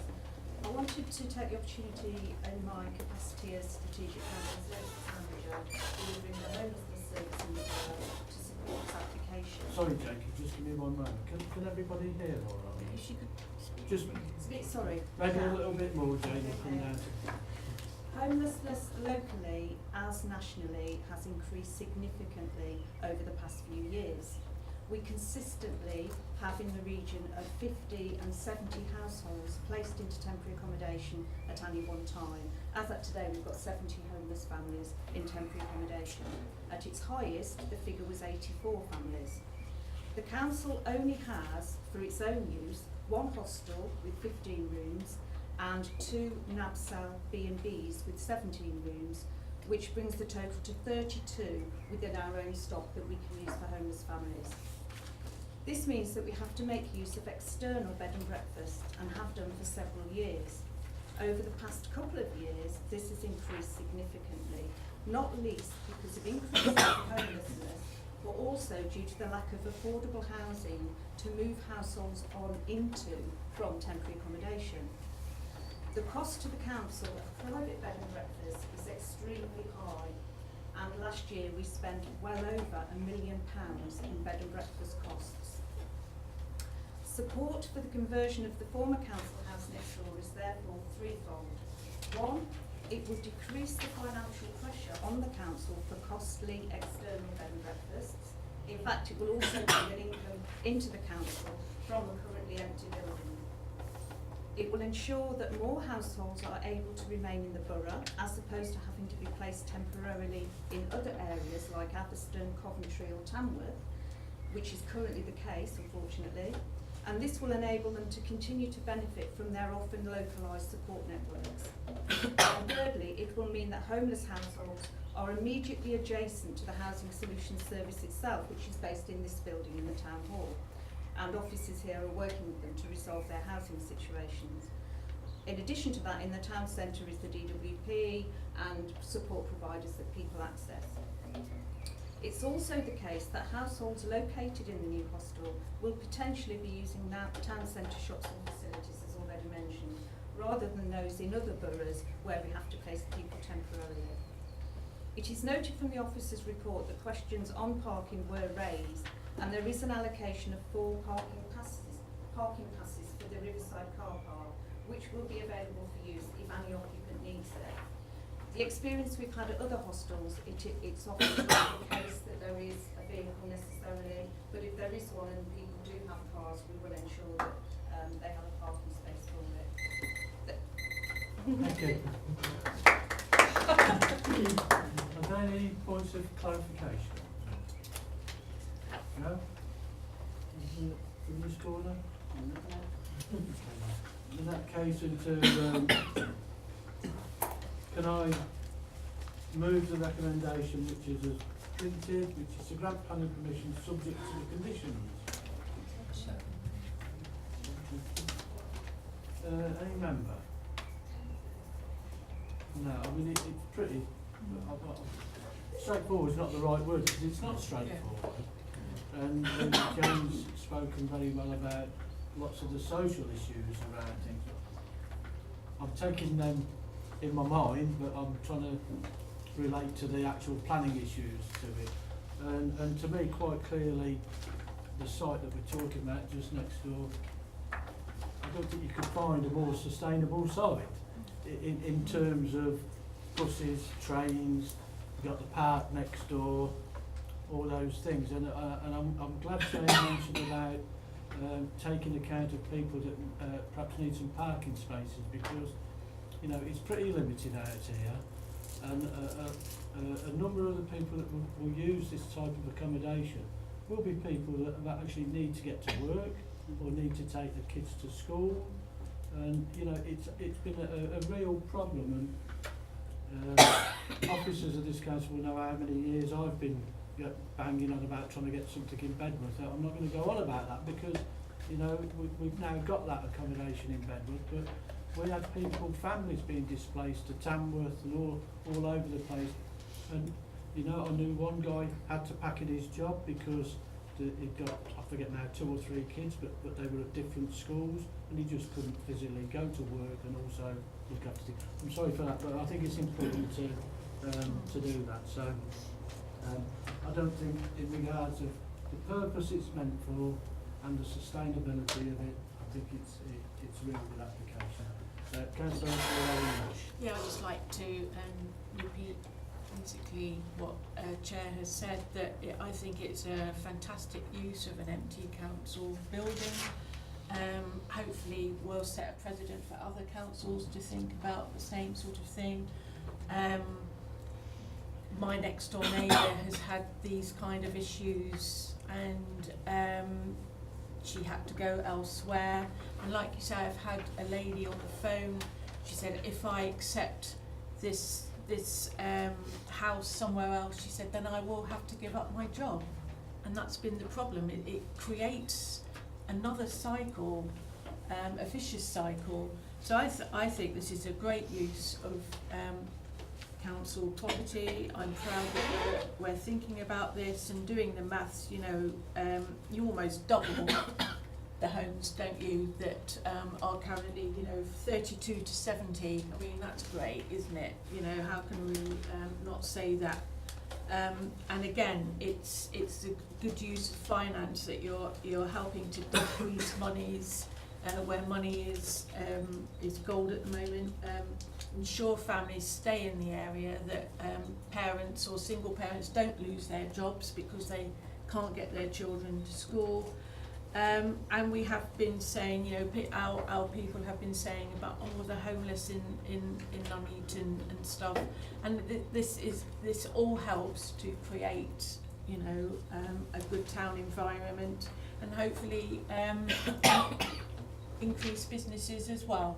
So yeah, I'll be supporting it. And I'll just finish by saying, let's all have the ambition of reducing homelessness to zero. It probably never happen in reality, and maybe we can find another use for the building after that. Yeah. Anyway, sorry, I've had my little rant. So, okay, so the recommendation is as printed, is to grant permission. All those in favour of that? Thank you, that's unanimous. So that's approved.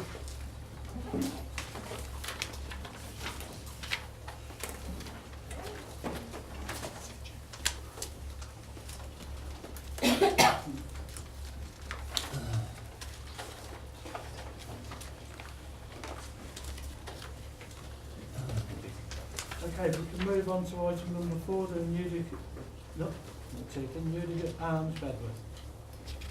This planning application is for the creation of an external patio to the front of the Newdigate pub on Newdigate Road, Bedworth. The patio is to have new hard surfaces, planter troughs, and there is to be new cladding and blocking up a side entrance to create a smoking shelter. As members will see, there has been 8 letters of objection to the proposal, covering matters such as noise and disturbance, antisocial behaviour, lack of parking, increased traffic, and loss of privacy. In addition to the letters of objection, the application is being reported to committee at the request of Councillor Gran. Officers consider that the key issues with this application are the principle of development and what actually can be considered, the impact on residential amenity and visual amenity, and the impact on highway safety. According to case law and past appeals as set out in your agenda, public houses and all of the land surrounding them have been found to be one single planning unit. This effectively means that the whole of the site, the pub garden, the building and the car park, all falls within the public house use, not just the building itself. As such, drinking and other public house activities can take place in any area on the site, provided the licence allows it. In this case, licensing have already granted a licence to allow the front of the pub to be used for drinking. This licence does have an hours restriction that I will deal with later on in my presentation. There is no change of use to be considered on this site, as the use of the land for a patio is the same use as the existing public house site. Effectively, the pub could put out tables and chairs in this area anyway, and provided they are not permanently fixed to the ground, no planning permission would be required in that instance. All we are considering with this application is the permanent structures and elevational changes that are being proposed, and whether these are acceptable on the site, not the use. In relation to the impact on residential amenity and potential for loss of privacy, officers have used the Residential Design Guide to assess the proposal, and there are no issues with loss of privacy, as the proposal is separated from the nearest residential properties in compliance with the standards set out in the Residential Design Guide. Whilst it is clear that there may well be some impact from the proposal in terms of noise and disturbance, this, as I've already said, cannot be considered as a reason for refusal, as it is clear that the area can already be used informally as a drinking area without the need for planning permission. Environmental Protection have asked if an acoustic fence could be erected around the patio, but in terms of visual amenity, this would present an unacceptable impact on the visual amenities of the area. The proposal involves the creation of a raised patio made of pavers and slate scrapings, separated from the remainder of the car park by planters made of railway sleepers with a gate and picket fencing. Cedral cladding, which is wood effect cement boards, is also proposed. These elements are all commonplace at numerous public houses, and there are no grounds to refuse the application on visual amenity. As I've previously mentioned, licensing have confirmed that they have already issued a licence to allow the front of the pub to be used for drinking. This means, irrespective of the outcome of this planning application, this area can be used for drinking in accordance with the terms of their licence. There is an hours restriction on the licence, and this means that the area has to be closed at 10 p.m. Along with this, a management plan has been submitted which indicates that the area will be closely managed, with one supervisor solely for the area during busy periods, cleaning it of crockery and glasses, and monitoring the guests using the area. Signs are to be displayed, reminding guests to be respectful of their neighbours, and a complaints book is to be used. At 10 p.m, the area will be closed, and guests will have to move inside or use the beer garden, which is already at the rear of the property. It's therefore considered that licensing have adequately controlled the use of the area, which is actually outside the remit of the planning system. In relation to highway safety, neighbours have commented that the closure of an access to the pub and the loss of 8 parking spaces, reducing from 36 to 28, will be detrimental to highway safety. To assess the actual parking demand on the site, a parking survey has been carried out by the applicants, and the details of this submitted to the council with the planning application. The survey was carried out over a full weekend from Friday the 15th to Sunday the 17th of February. Over this time, a peak of 17 vehicles was recorded in the car park, equating to 65% occupancy. As members are aware, the council no longer has any parking standards in force, and we therefore cannot use lack of parking as a reason for refusal. If County Highways were to comment that the loss of parking would create significant highway safety issues, then this could be considered as a reason for refusal in relation to highway safety, not the level of parking. County Highways have been consulted on the proposal, and they don't object to the scheme, subject to the imposition of conditions. It is clear, therefore, that the Highway Authority do not consider that the loss of parking is detrimental to highway safety in the area, and this cannot be used as a reason for refusal. Whilst it is confusing, case law has demonstrated that we can only consider the physical and structural changes proposed to the public house. The authorised use of the public house is given to the whole site. There are therefore no grounds to refuse the application in planning terms, and other legislation, such as the licence given to the site, can deal with any potential for noise and disturbance coming from the use of the site. The recommendation is therefore one of approval, subject to the conditions as set out on your agenda. Thank you. Apologies for coughing. Grabbing me back. Okay, thanks, Claire. Councillor Evans.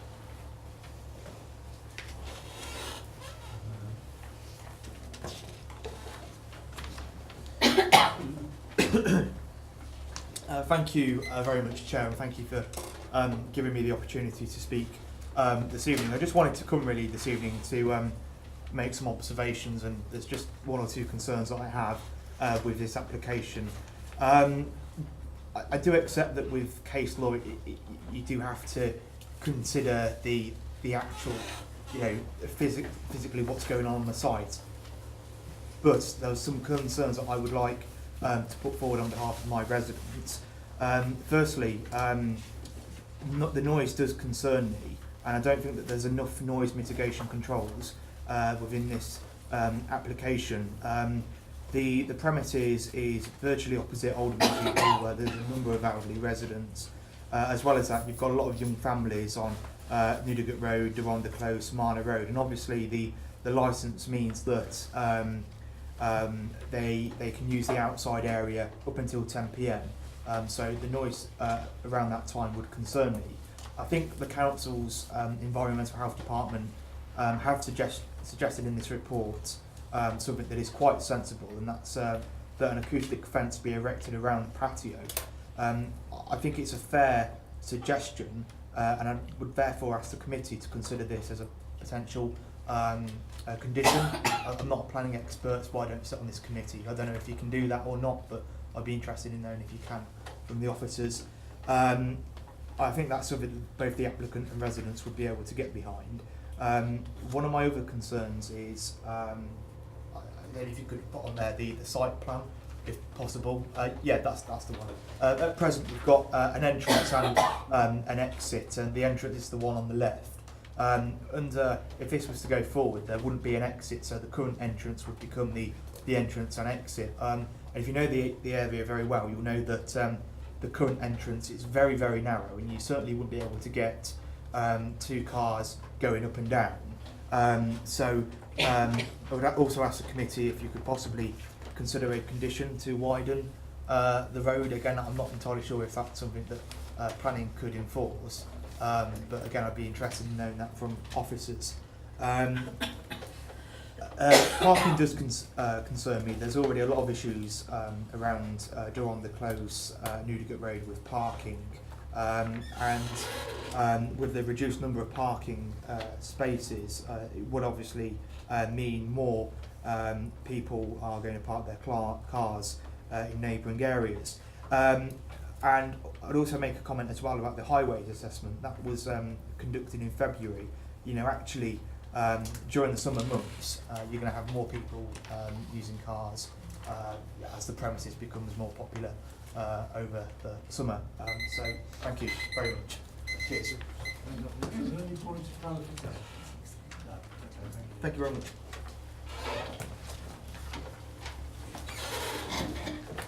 Mrs. Beer.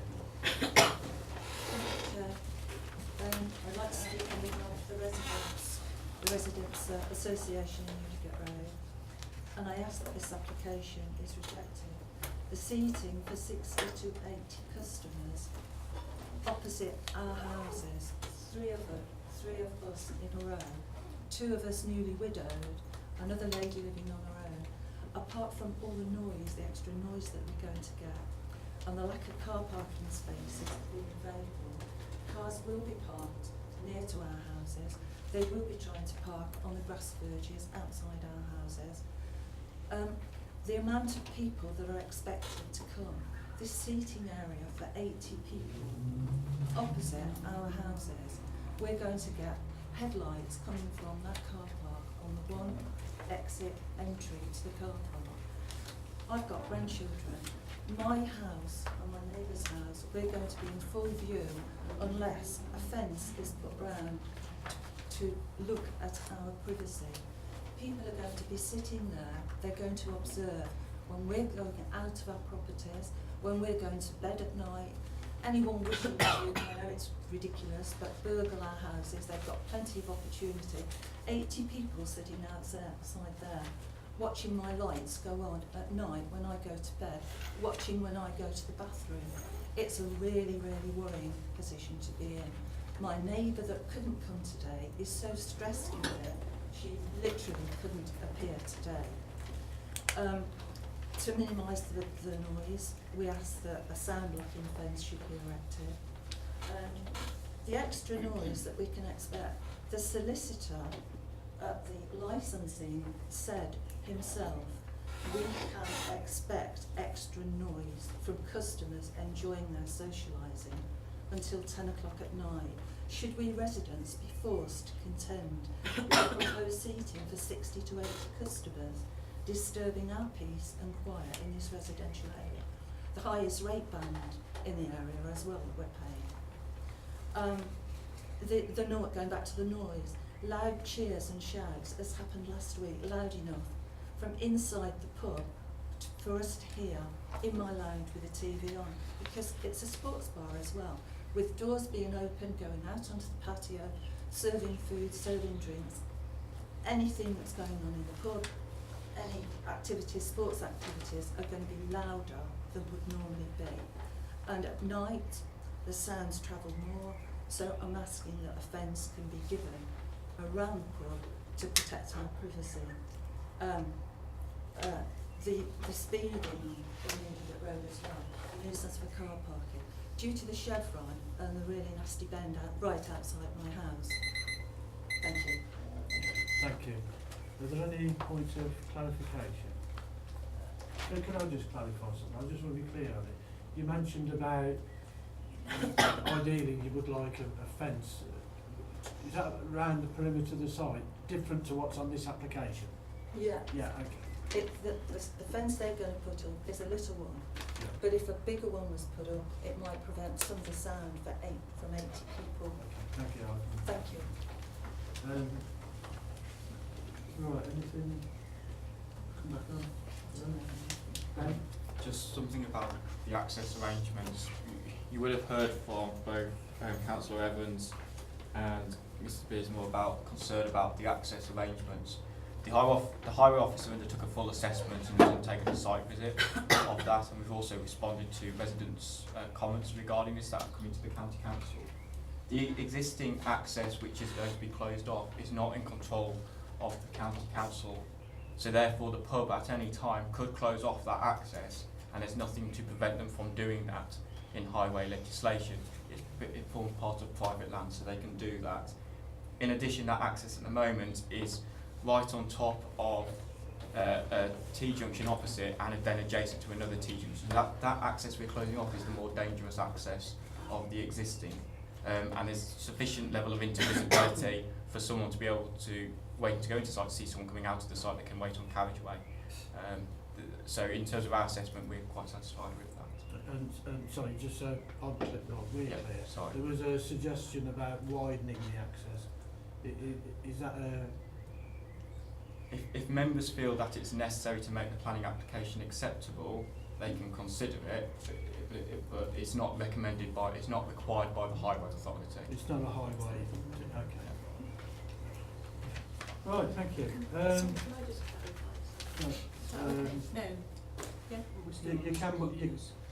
Oh, we are, sorry, yeah, we're still on speakers. I'm stopping you from speaking. You were answering Councillor Hancock. Yeah, if you can do it during when we eventually get to the debate. I'm ever so sorry, Mrs Morris. Hi, I'm representing a number of the residents' concerns as well relating to the impact on residential amenities and pedestrian and traffic safety. Creation of an outside area at the front of the pub, whilst ancillary to the business, will increase capacity for additional 60, 70, 80 people. That will significantly increase noise levels and be harder to police to prevent antisocial behaviour. Alcohol does lead to increased noise, louder voices, more raucous and less inhibited behaviour. 3 of the 4 houses directly adjacent to the pub have children under 5, and many residents are retired or elderly, as pointed out previously. We also genuinely believe this proposal will cause road safety concerns. The road is extremely narrow at the only remaining entrance to the pub car park, and will have clear sight of the proposed beer garden, as you can see from the location plan. On the 15th of March this year, a car misjudged the chicane, the double bend here, hitting the curb and losing control, resulting in a collision with a stationary vehicle on a drive 3 doors from the pub. This has happened on a number of occasions. Whilst the development itself will not directly impact on highway visibility, it will be a cause of distraction as people drive past and look to see what is going on, to see people they know, potentially resulting in misjudging the road. In addition, the access road is only 4.5 metres wide, making it difficult for 2 cars to pass safely, particularly with larger cars, and impossible, I would suggest, for works vans, meaning cars will either have to reverse into the car park or back onto the main carriageway at the narrowest point to get past. The acute turn also means cars are forced into the carriageway into oncoming traffic. The access point will also be the only way that pedestrians, including disabled customers with mobility aids, can enter, as the new plan is removing the existing and only pedestrian pavement access from Deronda Close. This will result in pedestrians having to access via the vehicle point, which presents additional risk to safety in my view. The car park is often full, albeit not when the traffic survey was done. Therefore, the loss of 8 spaces and an additional 70 people's worth of cab capacity will cause problems with parking and overspill into adjacent roads, Deronda and Lovell. And as you will see from the photographs that we submitted, the parking is already tight, particularly in Lovell Road, which is the first adjacent road. I do ask that if you do recommend the proposal, you consider the following 3 conditions. A 1.9 acoustic fencing around the development, partly from a noise perspective, but more importantly to stop distractions for traffic negotiating the dangerous double bend. A widening of the entrance access road to allow for safe passage of 2 vehicles, and clear pedestrian access point from a pavement, not from a grass verge or a road, is put in place to mitigate accidents. Thank you. Okay, thank you very much. Are there any points of clarification? No? Mr. Slynn. Good evening, Gary Slynn, surveyor for Green King.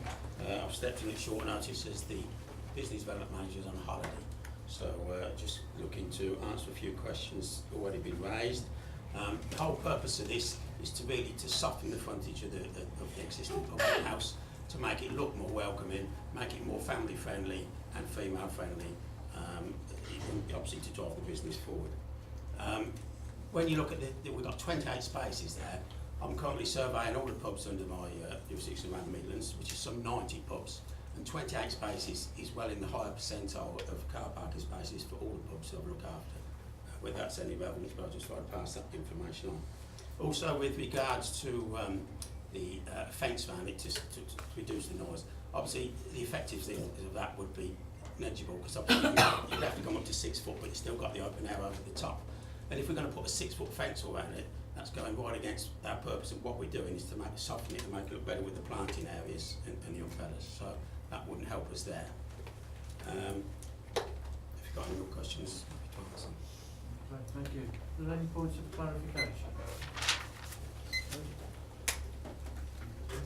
Right, anything's gone now further to what you said? Okay then. In that case, to enable debate to take place, can I move the recommendation, which is to grant planning permission subject to the conditions printed? Is that seconded? I'll second, yeah. Councillor Llewellyn-Nash. Yeah, I just wanted clarification. I don't know if I heard you correctly, but did you say that vehicles could be parked on the side of the road when you were speaking? No, I wasn't saying that. You said something about carriageways. I said in terms of the access, there's enough intervisibility for someone who is approaching the site to see someone coming out of the site, so they could wait on the carriageway for that vehicle to leave. Oh, right, because okay.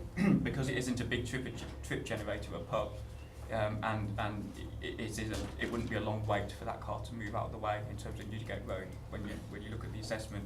Also, vehicle speeds are low in that area because of the chicanes. I've looked at the accident data myself, and most of them are due to driver error rather than anything that's caused physically by the operation of the highway network. Councillor Graham. Thank you, Chair.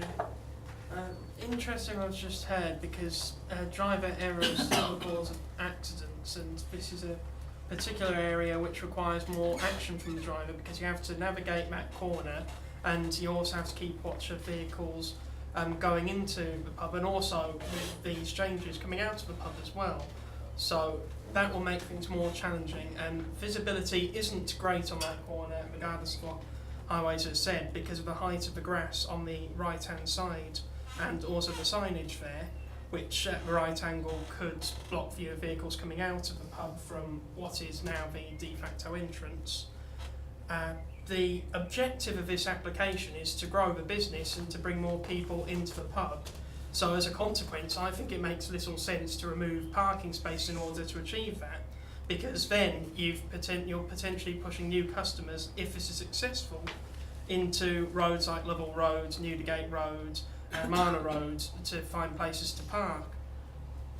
As for conditions that could be attached if this goes ahead, I would definitely argue that widening it to allow room for vehicles to enter and exit, because if there's particular events, a lot of people could be arriving or leaving at the same time, would be a minimum.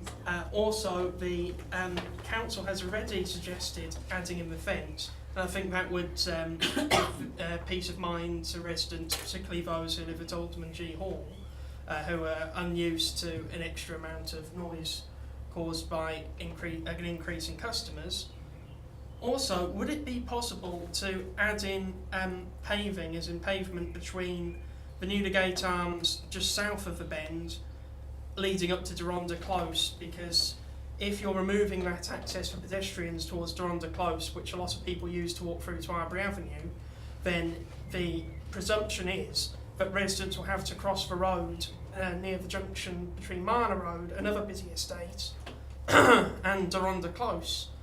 So they'll be having to watch traffic coming from 4 different directions in order to cross the road, and it can get quite busy at times, especially since Newgate Road is known as a rat run locally for people wanting to avoid traffic in the town centre.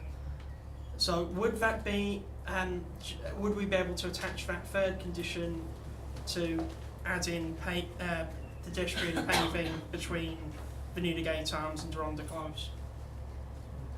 It's outside of the application site. The pavement itself is something that highways would have to agree to because it's on highway land, and it would be down to them whether it would be included within the application. It also is down to being fair and reasonable. You've got a pub here that's been in operation since the 1970s on that existing layout with no pedestrian access, and those 2 accesses which aren't clearly marked or signed for an enter and exit, so both of them can cater for 2-way traffic. For us to suddenly start putting on the requirement for a pedestrian footway, widening the access arrangements as well, you've got to show a demonstrable case that they're needed. At present, what I'm saying to you as the county officer here, and reading all the information provided by my colleague, is that there isn't that information to justify that position, and therefore we could be challenged as being unfair and unreasonable by the applicant, and it's whether those conditions would meet the legal tests as well, which would be a matter for your planning officers. Okay, well, I'd be happy to hear your legal counsel on that. I'm just trying to think of the best the ways to get the best out of this if this were to go ahead. Yeah, we understand that. Councillor Wilson. Thank you, Chair. I've got a question on some of the treatment of the area, because it says on page 84, under part of impact on visual immunity, about using slate scrapings. Is that purpley stuff? I believe so, yes. Are we able to condition that that is not used? Because I have a reservation about that, because if users of the pub were to get particularly rowdy, that could be used in potentially offensive ways, which I think we should be trying to reduce the ability for antisocial behaviour. I suppose I should declare an interest as that I'm still a personal licence holder, so I do have a bit of knowledge about these things. I haven't done it for a long time, but I would be reluctant to let an application go ahead with that slatey stuff down, because if there is an incident, that can be used not only for anything which goes on immediately within those boundaries, but also for causing antisocial behaviour in the wider area. Because we all know what kids do with pebbles and gravel and slate, they throw it around. Teenagers are even worse if they're not the right side of the law, etc. And I'm getting the indication that we can't condition that. It's a shame, unfortunately, because we have to deal with the application in front of us. Well, that's why I'm asking whether we could. The application is. But can we? Well, would that be a reason for refusal then? That we are concerned about the impact of the treatment. Yeah. Can we suggest, because on a lot of applications, please tell me if I'm wrong, we get it's kind of delegated to officers to agree the details of the finish, and maybe that bearing in mind the concerns, and I think I accept what you say. I don't know whether that's a condition we can add, but does that remove that? Well, we'd have to have a condition about notwithstanding what's been submitted, details should still be submitted, and that's where we could control it. And would you put a note? But we can't say you can't use that. If you see what I mean. Could you put a note on then, as part of permission, to say that we have concerns about that? Because I think that is a big issue for someone trying to avoid antisocial behaviour. And I think residents are concerned about that. If that's a way forward, I'm happy to to accept that as a way forward. And I would be interested about the fencing issue, because I think about the boundary treatment, because I think the residents do have a point. I know they are some distance away, but if they're trying to make it look more appealing for punters, that's one thing. But if we've said it's not going to impact on the residential design guide and the amenities that way, then it's not really going to have, I would say, a benefit to the residents being able to see it, if you understand what I'm saying. So I think it's more to the people who are going to benefit actually in the physical grounds and potential punters who are going in. So I think the fencing is perhaps a justified request from the residents, actually, Chair. Yeah, it might be unreasonable to suggest that it has to go all round the site, and I can see advantages and disadvantages. The big disadvantage to me is that there is a very nice wall there at the moment, and the fence wouldn't look at all as nice as the wall that's already there. And even a fence and the wall would look very nice in the street scene of what is quite a prominent building in the street scene. But I think it would be unreasonable to suggest that the fence has to go all round the site. No, I wasn't suggesting that. I was suggesting just for the bit where it's the patio. But I think you've already heard that the applicant may be against that, and they do have a right of appeal. That's not to stop us putting the condition on in the first place. What has to be considered, if I can just add, is that we're only looking at the physical elements of what they're proposing. We can't take into account noise and disturbance because licensing have already allowed that to take place. So even if we didn't have this application before us, movable chairs and tables could be put in that area, we would have no control, and that could still be allowed. So there's very little, we have to deem whether a fence would be a reasonable condition, and on that basis I would say that it doesn't fulfil the tests of being reasonable. Okay, thank you. Just so that the explanation, two of the speakers were indicating to speak again. I'm sorry, I can't allow that because of the Constitution. Once you've done There's no footpath, that's all we're saying. Yeah, and I mean that's something that can be lobbied for with the county council, I think. Yeah, I've got you down, but I'm just seeing if there's any other speakers. Councillor Grant have already spoken. I think it's a really difficult one actually, and can I just before I go on, can I ask one question? Is it was mentioned about the patio being raised. By what height is that? Is it the height of the sleepers that are mentioned, or do we know what the height is? Because we've been caught out in the past on elevations.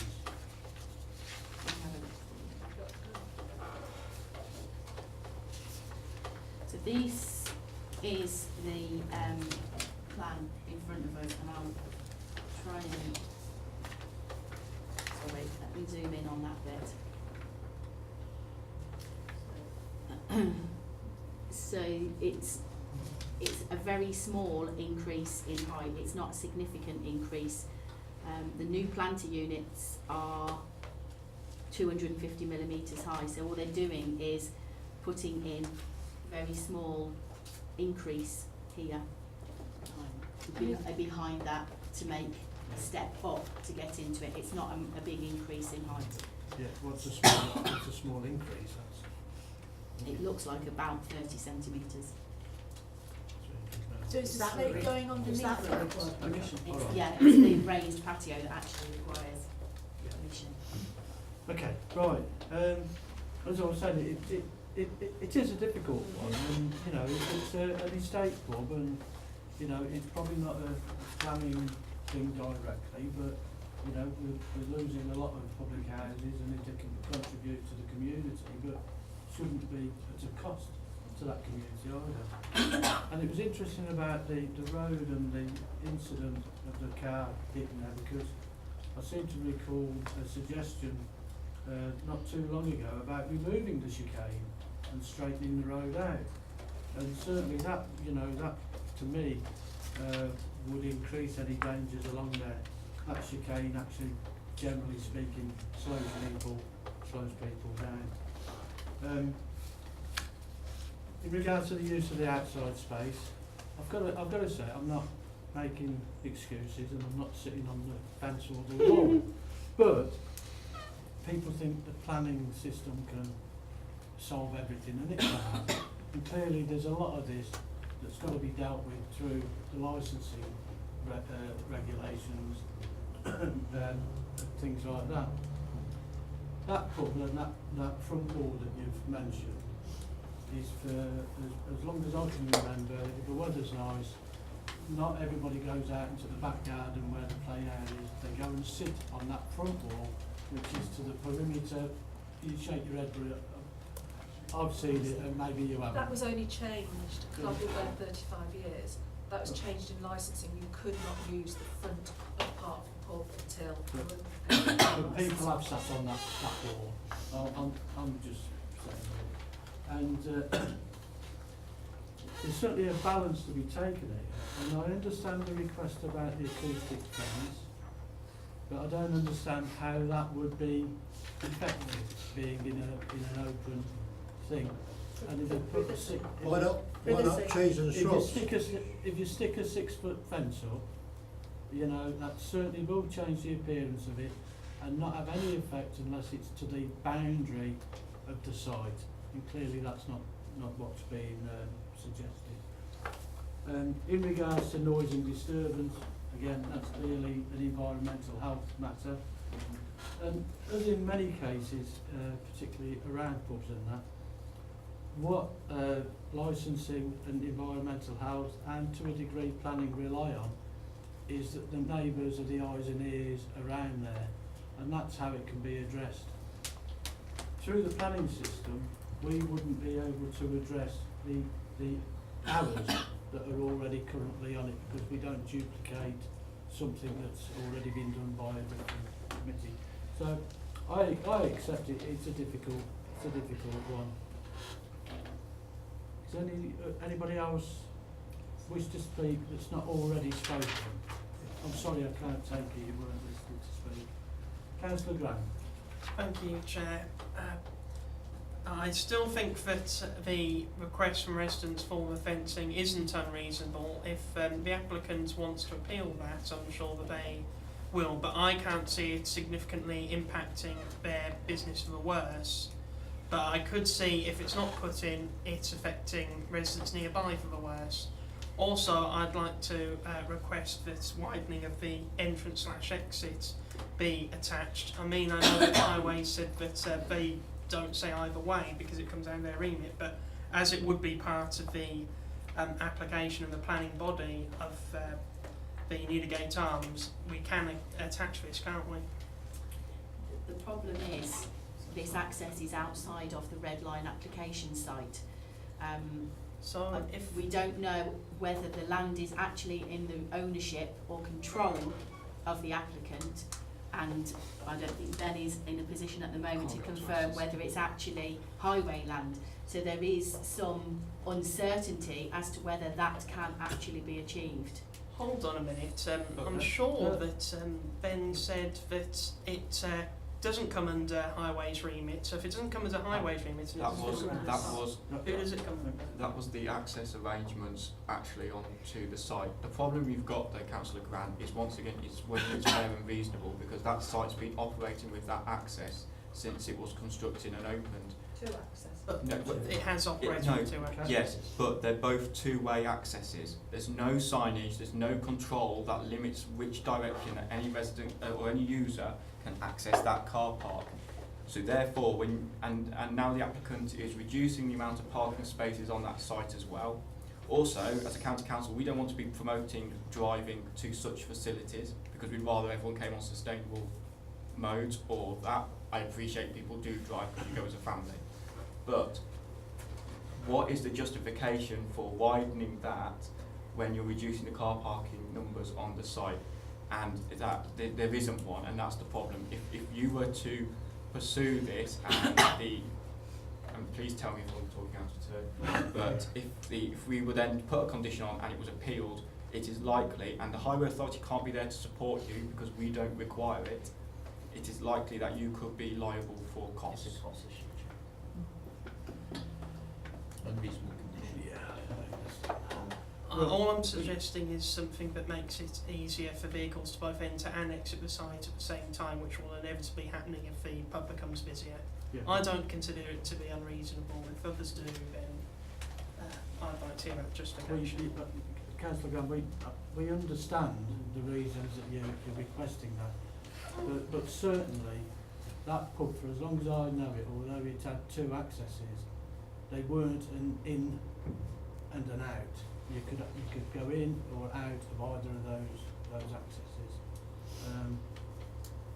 Chair, I just want to make the point, as Mr Sims has said, that this is actually a technical issue for the highway engineers, and the highway engineers are saying they could not support that condition being added because the access is satisfactory in highway terms currently. Right, it's all getting a bit of a dog's dinner at the minute, so look, I'm going to try and do that. Chair, Sorry. Yeah, that's I a know, rookie. I mean, it is a difficult one. I do know the area very well. I drive, but I really get around a few times a day.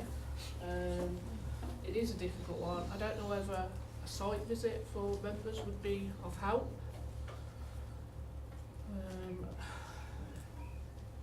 I don't know, because we seem to be sort of struggling, batting it back. I don't know whether a motion of a site visit for members to see the site and review it. For members to decide. Are you moving a site Yep. visit?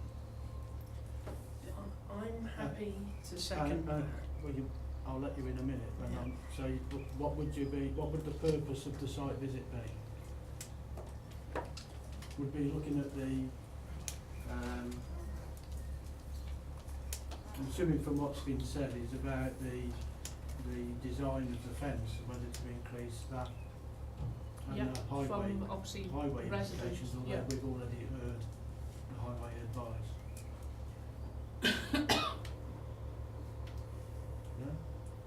You wanted to second that? Yes, also it could give highways more time to find out whether the entrance comes under the remit of highways or the Newgate Arms, which would help us if we were to attach more conditions to passing. Right, hang on. Fencing design.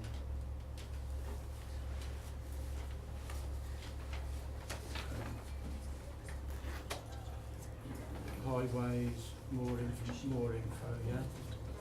And can I also ask, just in case the site visit is agreed, could I also ask that we look into the thing that Councillor Wilson suggested about not having the scrapings as part of the thing? I think I did see the surveyor nodding when it was suggested that we didn't use that material. But could we look at that as well? Okay, so it's been moved and seconded that we hold a site visit to look at the design of the fencing materials, well, the fencing, not the material, and to gather more highway information in regarding to that strip of land, and also to see if we can negotiate maybe the removal of the loose. Yeah, so we can put that in when it comes back. Right, does everybody understand that? Yes, Chair. Yeah? Happy to withdraw your motion, just take this as the second. Yeah, because it was for a site visit. Yeah, okay, if you want to do it formally, I'll be watching carefully. Is the Councillor Beaumont, as the second, are you happy that we remove our original? Yes, Chairman. Okay, that's removed, so we are just, the only thing we've got in front of us is the site visit as described. All those in favour of that? And against? And abstentions? Thank you. So we'll be having a site visit prior to, I would imagine, our next meeting, and because you've indicated to speak today, you should be informed of the process of that. But if you are unsure, please contact the officers.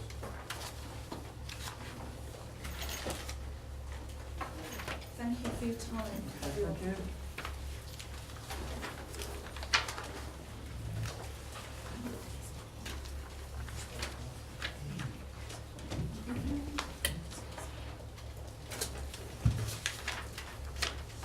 Okay, we're going to go on to item number 5, land off Weddington Road, Nuneaton. Thank you. This application is an outline application for the erection of up to 775 dwellings. Can we, so, Thank you.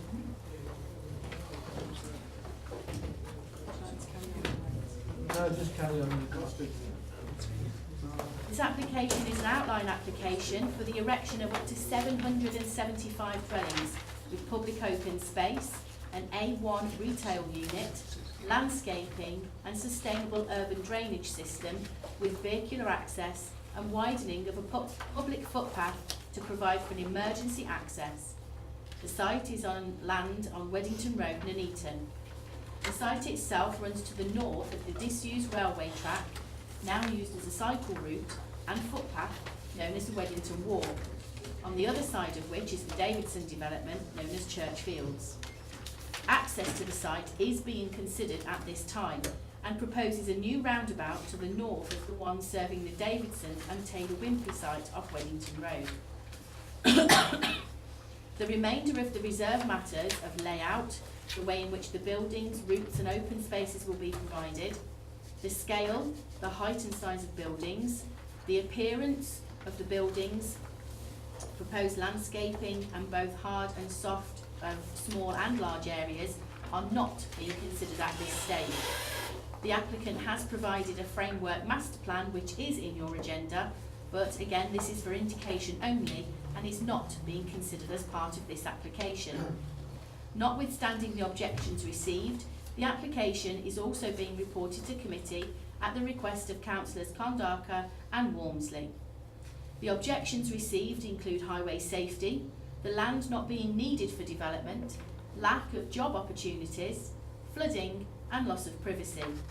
A letter of objection has also been received from Marcus Jones MP that the land is not sustainable, there is a lack of infrastructure to support the houses and the site is not allocated in the borough plan. There has also been a letter in support on the grounds of the need for housing.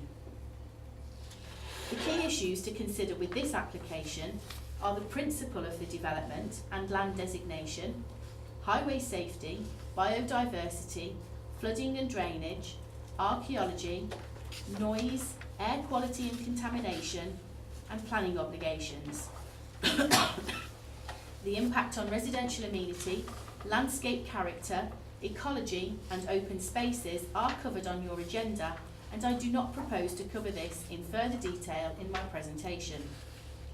In relation to the principle of developing on the site, the council cannot at present demonstrate a 5-year deliverable supply of housing land. As such, the land protection designations of ENV2, which is area of restraint, and ENV3, urban and rural countryside, in the existing borough plan cannot be considered to control development on this site. In line with the NPPF, the council is therefore in the position that there is a presumption in favour of sustainable development, unless the impacts of granting permission are so adverse that they demonstrably outweigh the benefits. This particular site is not identified as being an allocated site for housing in the emerging borough plan. In relation to highway safety, the NPPF requires that a safe and suitable access to the site can be achieved for all users and that any significant impacts from the development can be cost effectively managed to an acceptable degree. It also goes on to say that development should only be prevented on highway safety grounds if there would be an unacceptable impact on highway safety or where residual cumulative impacts on the road network would be severe. Excuse me. Access to this site is via a new roundabout, as shown on the plan before you, which provides for 2 points of access to the site, one here and one here. This is a completely new access arrangement, which is slightly further north than the roundabout serving the Davidsons and Taylor Wimpey schemes. The County Council Highways team have been consulted on the application and have objected to the proposal. They consider that the modelling carried out of the impacts of the proposal indicate again, as with Poplar Farm, that there will be a discernible impact on the highway from this development. This impact is most severe during the local plan period to 2031, where each vehicle travelling on the network would experience a delay of 30 seconds.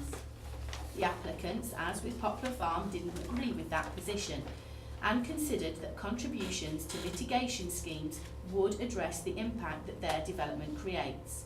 Highways didn't agree with this. The Infrastructure Development Plan identifies the mitigation schemes that are required to enable the delivery of the identified sites in the emerging borough plan. Any major scheme on top of the allocated sites would therefore create its own impacts. A contribution simply to already identified mitigation schemes will therefore eat up capacity in the identified highway improvements for the allocated sites and would prejudice the delivery of the allocated schemes in the emerging borough plan.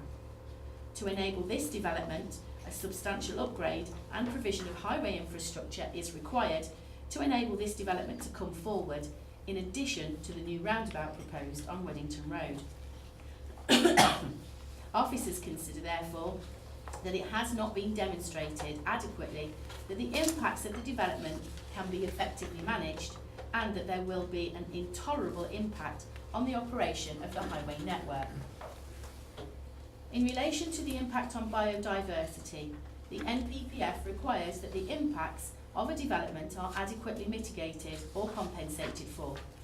A biodiversity impact assessment has been submitted with this application, and this indicates that gains in biodiversity for both linear features such as hedgerows and other habitats are achievable. Parks are in agreement with this. The scheme, however, does involve the loss of up to 16 street trees, which are indicated on brown on the plan being displayed. Some of these trees are identified as being of high quality and are in the ownership of Warwickshire County Council Highways. The County Arboricultural Manager objects to the loss of these trees, but also objects on the grounds that the species chosen to replace them are not acceptable. Your officers consider that this level of objection can be resolved by a condition, and mitigation for the loss of the amenity of the trees can be resolved directly with the County Council through a Section 278 agreement. In relation to flooding and drainage, the site in the main is covered by Flood Zone 1, which is the lowest risk of flooding. But there are sections of Flood Zone 2 and 3 which are increased risk of flooding adjacent to the River Anchor. There are no objections to the scheme from the Environment Agency or the County Flood Risk Team, subject to the imposition of conditions. An acoustic report has been submitted with the application to assess noise from Weddington Road and noise and vibration from the railway line. Environmental Health have assessed this report and do not object to the proposal, subject to the imposition of conditions. An air quality report was submitted with the application, and this has been assessed by Environmental Health.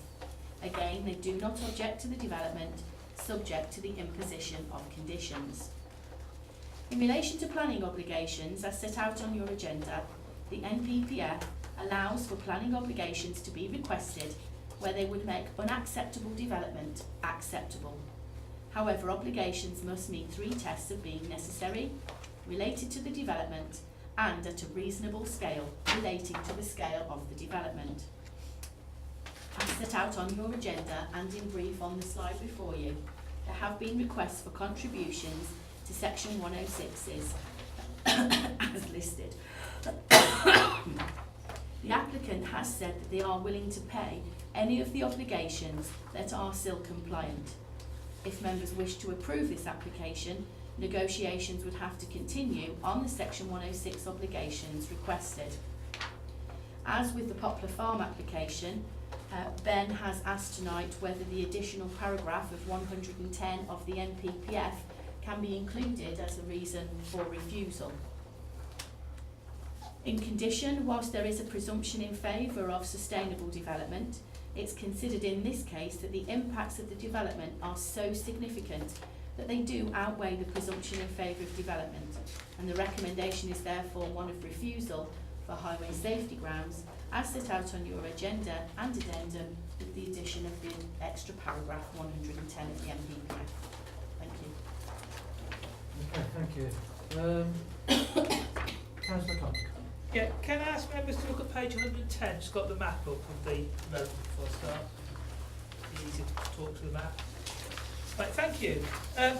The railway line on this map is the boundary for the existing development, and the last two fields of Weddington are being developed by this application. This is the only countryside we have left, and it's noticeable that this is the area with the most flooding. The River Anchor goes downhill through Weddington, and if you look at this application on the indicative plan, there's a vast number of ponds all the way through the middle of this development, because the water flows down this side through a stream, and this field floods up from the anchor. So the development is having to be squashed to the left and the right, or the east and the west, to avoid the strip down the middle that would be a natural area for flooding.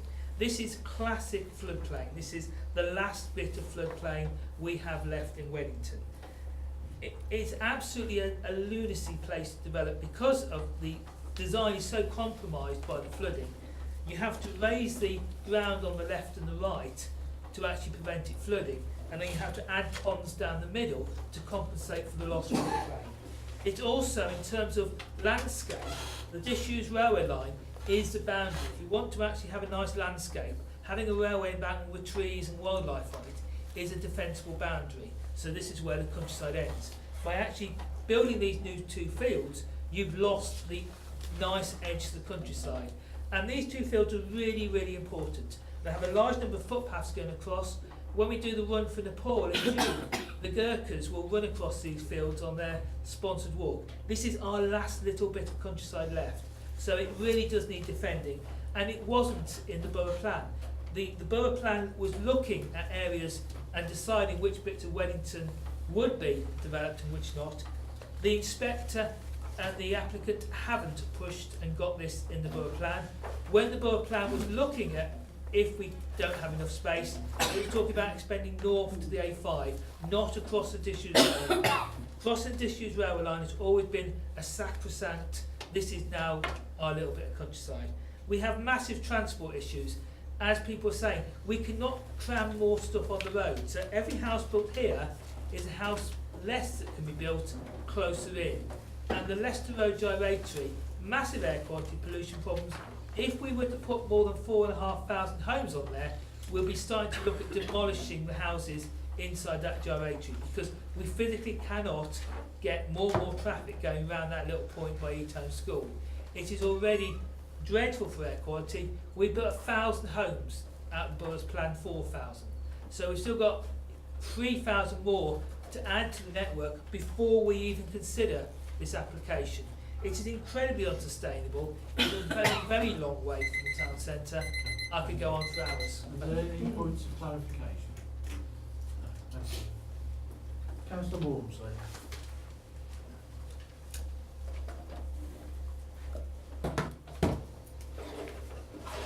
Thank you, Chair. Can I welcome the report in front of us this evening, noting a number of points that have been made and build upon on a couple of other applications we've had tonight on the what seems to be a mammoth session for you all tonight.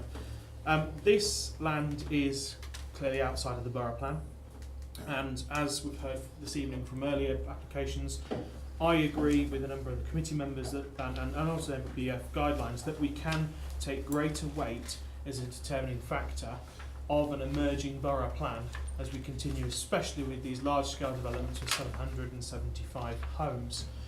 I think the report is very good. There are a number of items in there, but I want to focus specifically on some of the highway issues, because those are, I think, the most pressing to residents and are also the reasons why you're being encouraged to reject the application this evening, a stance that I fully and wholly endorse. Anybody will know, and we've heard from speakers this evening, the problems along the Weddington Road, which feeds into the what you call the Leicester Road gyratory, what we will term the gridlock around Eton. This is a major route into Nuneaton, leading from the strategic highway network of the A5, and also will link up eventually through to the A444 up to the M6. The Weddington Road itself, should be noted, is the A444. Which therefore creates a huge main run, not only through Weddington, but beyond and through the town and beyond. particularly it's already of an issue when we have accidents either on the M6, on the M69, as you get traffic trying to cut through from the M6 through Nuneaton to the M69 via the A5. The area of the road from this site also, as I understand, is within the 50-mile-an-hour section, which does present me with some serious concerns that it is a very fast road, and also its proximity to the existing roundabout for the Davidson and Taylor Wimpey, I think it is from memory, development further down would create an existing, to my mind, would create a problem. We've got a bottleneck between two islands, potentially quite a small strip to allow traffic to back up. And we've already seen, and the report is very clear, and I quote from the report here, "It is clear that in every scenario presented, there is a discernible impact." And I think that's a very clear and very important statement. In addition to the reasons I think I've listed, I think it's very important that we look that actually there is a basis for refusal here as under the MPPF. As it says in your report, paras 108, 109 and also 110 I think we said were being added as well as the previous applications. I think the main marker on this for me is para 109 section B, which quite clearly I think the highways objection shows that that condition is not met on the safety of access. So thank you. Are there any points of clarification? No? Okay, thank you. Chair. Anything to come back on at the moment? Ben? No? In that case, can I move the recommendation, but also with the inclusion of the suggestion of this thing about the 110 section? Does anybody object to that inclusion? Nobody? No, Chair. Okay, so we'll assume that's included in it. So is that seconded? Seconded.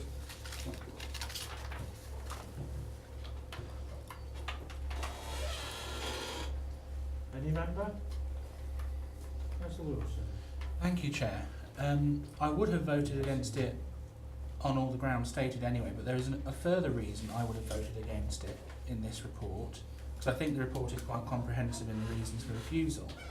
But it draws me to attention on pages 104 and also the addendum, where if we had been minded to agree, the contributions would have seen £1.6 million spent directly outside the affected area. Now, we are consistently told that Section 106 is there to make unacceptable development acceptable. I think those are the exact words which we used. Weddington could not be further apart from Stockingford or Whittleford Park if it tried. Now, I accept that we want to try and improve sports facilities and community facilities, but in my view, 106 contributions, and if we are to have development, those 106 contributions should go into the areas directly affected as far as possible, because they are the areas which are seeing a lot in terms of biodiversity, land, etc., etc. There is, I can't think of one directly, or at least as close to that site, a community hall in Weddington. So why could that not have been looked at as part of any conditions which would have been considered to make it more acceptable? Why couldn't the developer have included one within the site to make it acceptable? So to see almost £927,912 go miles away to the other side of Nuneaton for provision of a refurbished community hall and pavilion and car park extension is not making unacceptable development acceptable in my eyes. Neither is £569,907 to Whittleford Park. As I understand it, that there's already been a number of developments approved in the Galley Common area, which, if 106s were directed correctly, would account for that. If Stockingford needs updating or upgrading, then officers should have considered recommending areas in that area or as close as possible to that area within the borough plan for use, not trying to get money from one area out of the borough into another. I think that is unfair and unacceptable, and I would have voted against it purely on those grounds, Chair, if it had come down to it. Okay, thank you. Councillor Shepherd. Clarification. I've noticed that there's objections there from King, Barford, Full Council and North Warwickshire. Can you tell me what they were? think the fact that it was just outside of the established need for housing, that it wasn't included within the emerging borough plan, I don't think there's anything more significant. North Warwickshire's is something different in that they were informing us that they've allocated the site across the road, which is in North Warwickshire Borough Council, as an employment site. However, that is, at that time, it has now been through its hearings, but they haven't got their inspector's report. It's not something we would refuse it on because it's not in a very far in the emerging plan process, but that was their reasoning. I think that was probably Hinkley and Bosworth as well, because that what they're considering is that employment land feeds into the Myra allocation as well, employment site there, of which the majority is in Hinkley and Bosworth Borough Council, but the access is in North Warwickshire. Thank you. Okay, anybody else? If not, the recommendation is that it's been moved and seconded to refuse planning permission for the reasons as printed, plus that additional reason, the 110, which we've agreed. All those in favour of that?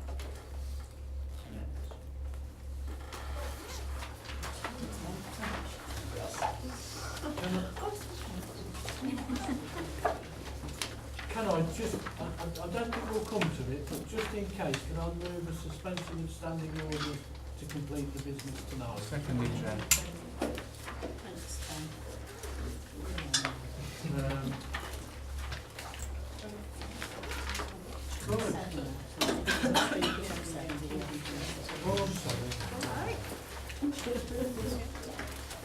If we can move forward on to item number 7 then, please. 24A Princess Avenue. We've got speakers on that one, we haven't on this one. Sorry, we've got speakers on 7. We're on item number 7. Thank you.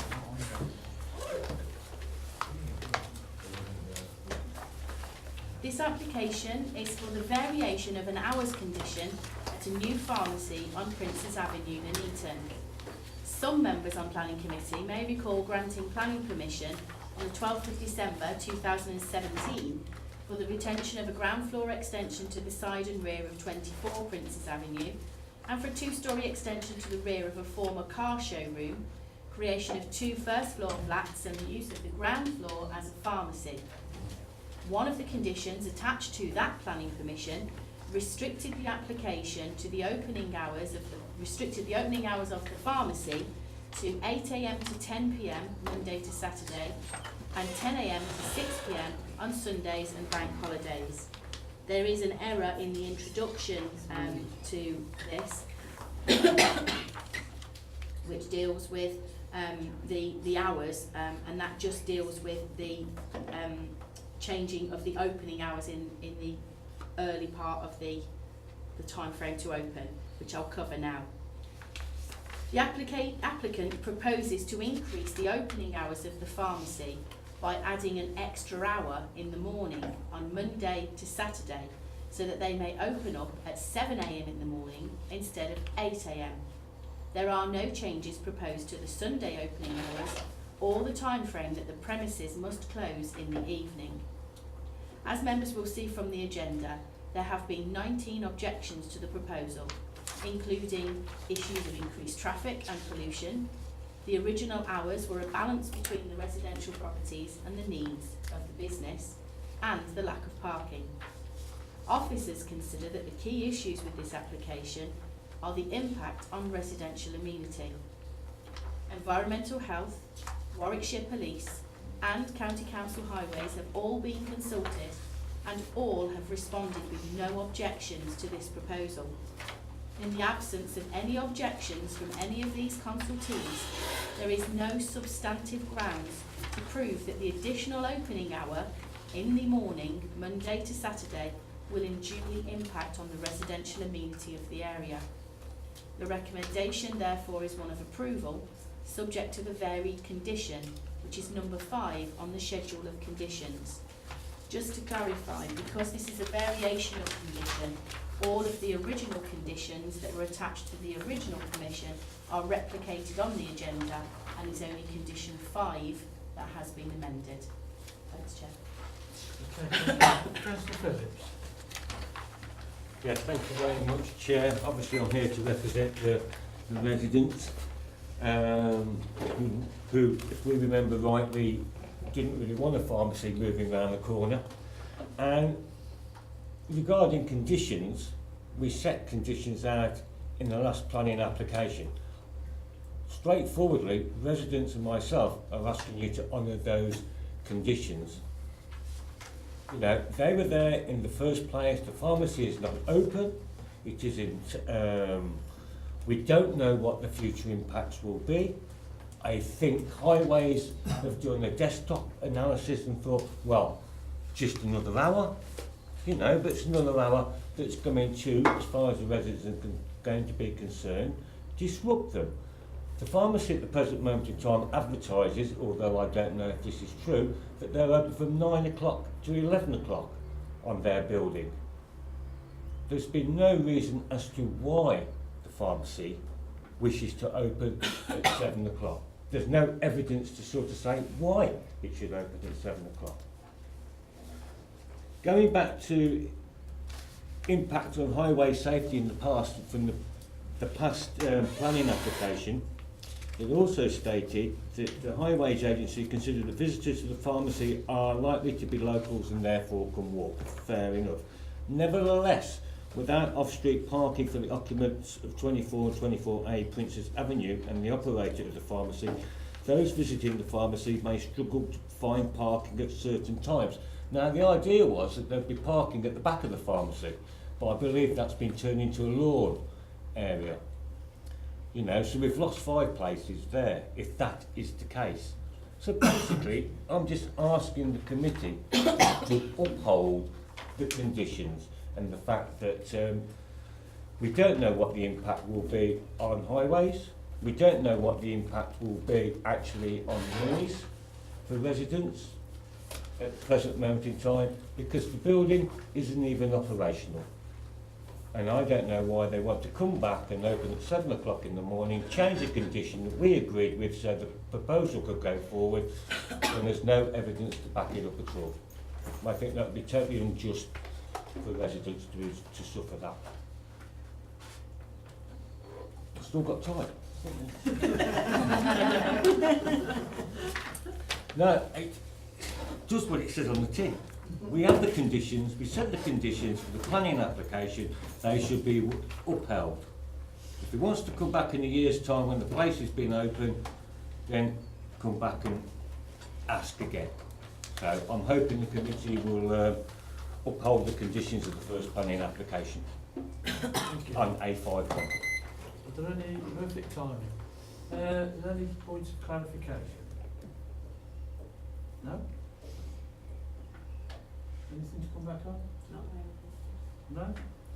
Okay, to enable debate to take... I've got a second speech. Oh, what? Well, I've turned a bit of paper. I do apologise. He's been sitting there very patiently. Mr Ashad. My apologies. Thank you, Chair. Thank you for giving me the opportunity to present my case. First of all, you mentioned it's a new pharmacy. It's not a new pharmacy, it's an existing pharmacy. We want to do a relocation. We were given the contract initially way back in 2010 on the basis that we'll be open for 100 hours. This is our contractual obligation. So unfortunately, we won't be able to move unless we can meet that contractual obligation. So we will have to stay until we are able to open for 100 hours, then we'll be able to move. And then we've been a vital service since 2010. I think many residents of Nuneaton are glad that we're there for the extended hours that we are. To my knowledge, I don't think I've encountered a single complaint from the local residents for the hours that we are open in, the extended periods at night. If anything, they are grateful that we're there. We have a fantastic relationship with George Eliot Hospital, and they refer patients to us. We provide palliative care drugs, which late at night, nurses are able to visit the pharmacy and pick them up. So we do provide that vital service.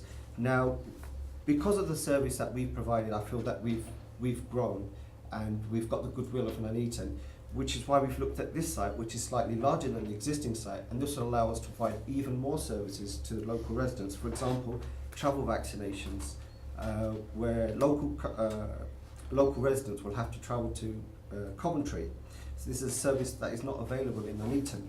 By allowing us to move and keep the hours, we're not looking to change anything, the hours will remain the same. We haven't had complaints, so I don't understand how this will be a different issue. The residents haven't complained since 2010. Also, opposite on Princess Avenue on the corner with Bracebridge Street, there is a corner shop which is open from 7 in the morning till 10 at night. Again, this is over 100 hours. Also on Edward Street, there's Jay's Supermarket, which is also open from 7 in the morning to 10 at night, 7 days a week. So there are existing businesses open for more than 100 hours, and obviously we are one of those that open for 100 hours. So in our experience, it hasn't caused any major disruption. We haven't had any complaints from local residents about noise. We are a vital service for the community, and we have developed a very strong relationship with the local community, and by moving here we can further develop that. And given the chance, I think the local residents in that area, which is still local to where we are, will appreciate us. Also, one other thing, the hours I've looked, it should be the reason we've said 7 o'clock, because we've tried to accommodate the residents' wishes. So if they did complain about the late opening, so we said, okay, we'll open early at 7. If we do 7 to 10, Monday to Saturday, we'll need to do 9 to 7 on Sunday to make 100. Thank you. Hang on, just one. Any points of clarification? Councillor Pond. Thank you. I'm a bit confused about this contract business and the hours. Yes. I mean, the contract is from the NHS. From the NHS. So the NHS are saying you can't move. No, basically for us to move, we have to do the same number of hours. We can't suddenly do less. The pharmacy has got its contract based on the number of hours, which is 100 hours per week. So your existing premises on Edward Street, are yes. They're open 100 hours? Yes. And the NHS are saying, for you to carry on in business in a different location, you've Same got hours. to have 100 hours. Okay, thank you.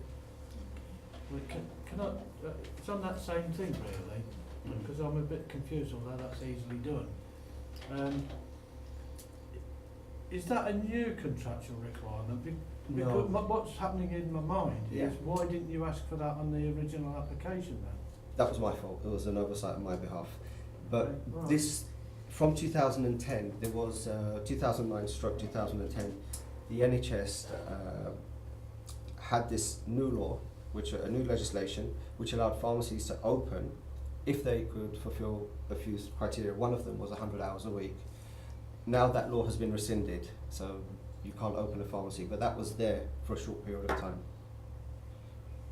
Okay, and again, just so that I'm not confused, this application site, 24A, Princess Avenue, is it currently open or not? No, it's being refurbished. We're trying to comply with all the conditions that... Yeah, it's all right, it's just the way, some of the way you worded things, it made it sound as though it was open, No, where it wasn't that.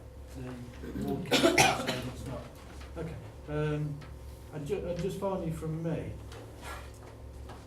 and it's maybe not a planning issue, but I'm interested anyway. You did say that if this wasn't available, people that needed a travel vaccination would have to go to Coventry. Now, I don't understand why you said that, because if I want a travel vaccination, I can go to my GP. Yeah. I'm not sure about the pharmacies, but... basically, the NHS, as we know, it's strapped for cash. So a lot of the travel vaccines are not done solely by the GPs. This is a service they like to outsource. So, because you can get a travel vaccination on a private prescription, but not on the NHS. Because the thinking behind that is, if you can afford for a holiday, you can afford for the vaccines. So across the country, for example, pharmacies in London, they operate travel vaccines. And in Nuneaton, in the area we are, there's a lot of a large population of Muslims, and when they go to Hajj and Umrah, they go to Coventry because there isn't anywhere local that provides that service. For that particular community, then? Yes. Oh, right, okay. I'm going to say, I only live in Bedworth, but I can vaccinate, I can get one. Right, it's points of clarification still. did you indicate as well? I did. Yeah, no, it's Councillor. I just, sorry to bang on about your hours. Are you saying that if you run an NHS pharmacy, you've got to operate for 100 hours? Yes and no. Yes. Because, Yeah. sorry, I'm sure there's an NHS pharmacy in Bedworth, and I'm sure they don't operate No. for 100 hours. There's a 40-hour contract, and then there's a new contract which we abide by 100 hours. So you've probably seen the extended hours pharmacies in Birmingham. There's quite a few, and they've got this contract based on the contractual obligation of opening for 100 hours. So in addition, you have a 40-hour contract, and they are contracted to open for 40 hours. So it basically depends on the contract that each pharmacy has from the NHS. So I can't suddenly go and say, no, we'll open for 40 hours, because the contract was given to Pharmacy Republic to make sure that they would, to allow, on the basis that they will be open for 100 hours a week. Other pharmacies have been given a contract where they're open for only 40 hours a week. So it depends on each individual pharmacy. But in the main, it's between a 40-hour and a 100-hour contracts, and we fall into the 100-hour bracket. My other problem is that I pass an NHS pharmacy every single day on the way to work. Yes. And believe you me, I go to work early. Yes. I'm on the bus at 10 to 7. And this, I've never ever seen one person in this pharmacy for the last 5-10 years. Yeah. So I'm just concerned, how are you sure that you're going to have people coming in at 7 o'clock in the morning? To be honest, probably one or two, but this was an allowance made for the local residents, for example. So it will cause, rather than have the disruption in the evening, we'll have it in the morning. There'll be very few customers coming in, so there'll be minimal disruption. That was the logic behind that. Councillor Wills. Thank you, Chair. I can't remember whether you said it at the end of your opening statement or in response to Councillor Pomfret, but you mentioned about Sunday hours being 10 till No, 7. not yet. Because when I did the quick tot up of the hours, it's 98. I just need 2 more, so 97 is a 10-hour day. That would make it roughly. That would make. Because at the moment we're being. I'm sorry, there's a bit of background noise. I certainly can't concentrate on Sorry, that. sorry, Chair. I wasn't referring to any individual. Sorry, carry on. Yeah, no, the hours that you mentioned there would add up to 98. So if I was on the assumption that it was 7 to 10 Monday to Saturday, 9 to 7 Sunday. That's what the information I thought you had. That's what it should be. So your understanding is different to what you're asking for is actually different to the application. Yeah. Okay, I'll address that in debate, Chair, but that's clarified one question there. Sounds a bit of a grilling. It's not meant to be, but has anybody else got any points of clarification before I bring Councillor Pomfret? You have one more. Right, I hope I will be clear after this. In your existing premises, what are your opening hours? We do 9 AM to 11 PM Monday to Friday, 9 AM to midnight Saturday, Sunday. How many hours is that then? That's 100. Right.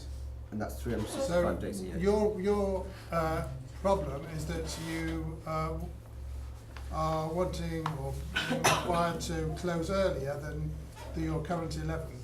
Yeah, we took into consideration the wishes of the residents where we would be moving to, and we came to a compromise by opening earlier because they were against the late opening hours. Right. So we've compromised. We said, okay, we're prepared to open earlier to fulfil our contractual obligations, which allow us to open for 100 hours a week. Okay.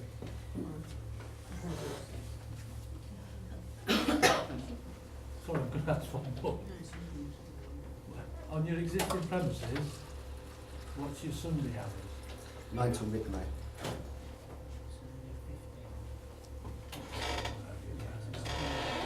Two 15 hours and 5. All right, it's all right, we've just tried. Okay. Right, there's no other points of clarification. To enable debate to take place, can I? I know I'm not strong at maths and I haven't got a maths degree, but it does sound like you're doing longer hours now than you're, 9 to doesn't it? 11 No, is you're doing 5 lots of 14 and 2 lots of 15, which is exactly 100. Oh, is it? I'm not good at maths. Yeah, we just, I just said, yeah. yeah, we just. Oh, did you? Yeah. Okay. Well, I thought we were an hour out, but then we found it. Right, to enable debate to take place, can I move the recommendation, which is to grant planning permission subject to the conditions printed? Is that fine? Seconded. Any member? Councillor Wilson. Chair, I'm slightly concerned over these hours because, from the sounds of it, the applicant has not got his hours right in what he's applied for. So in the end, he's going to have to come back and make another application to potentially see what he's after. Would it be in order to defer this application to allow the applicant to amend his application, and then we consider everything together? Because I'm concerned we might approve this, we might reject that, we might reject this, we might approve that, I don't know. But at least if we've got everything together, we can consider everything in the round and make an informed decision. Would that be in order, and if so, can I propose it, Chair?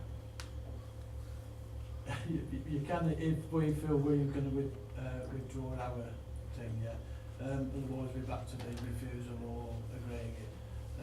But I mean, there is a lot of confusion over this, I accept that, and I think it would be really good if it could be clarified properly to the community. And, you know, I felt a little bit, I know we have points of clarification, but it ended up a bit of a grilling, which shows you the concern around the table. So I'm just looking for some advice if we don't. At the moment, what the applicant has applied for is the 7 till 10 Monday to Saturday and 10 till 6 on Sundays, which don't add up to 100 hours, they only add up to 98 hours. But that's what he's applied for.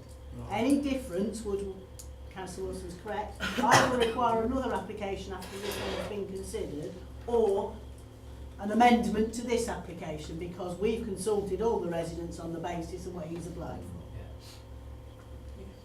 I would second this motion. Just so I'm clear, tell us again. That we defer the application to give the applicant an opportunity to amend the application so that all the hours are considered together. Thank you. I'd be happy with that. Councillor Graham, would you, as a second, would you be happy to withdraw our... Okay.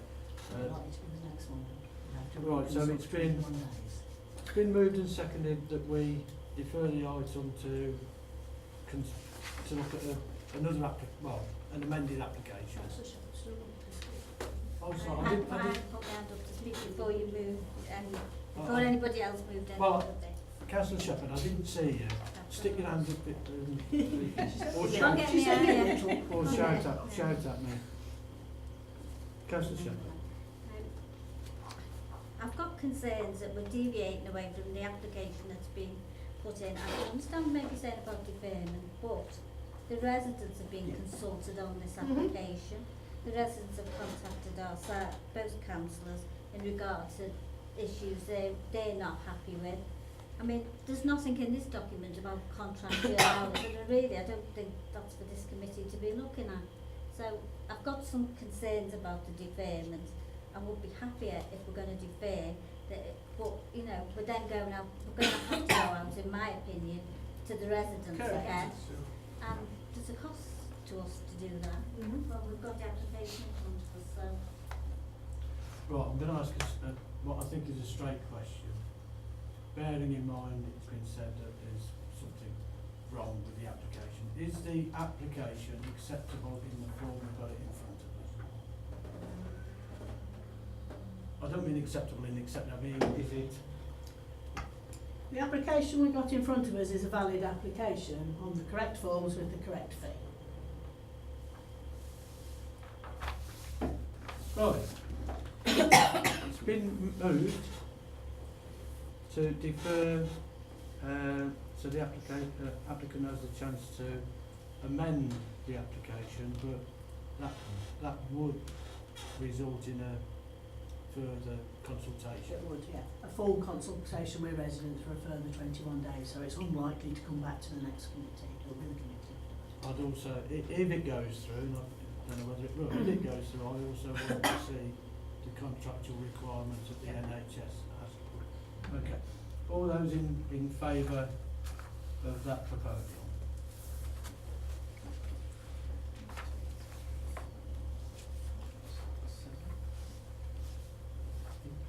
I thought it was I thought it was 8. And against?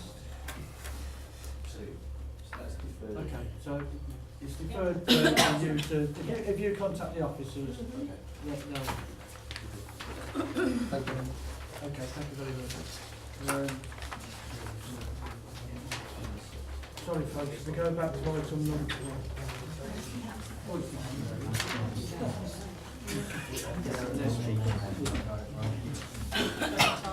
Okay, so item 6.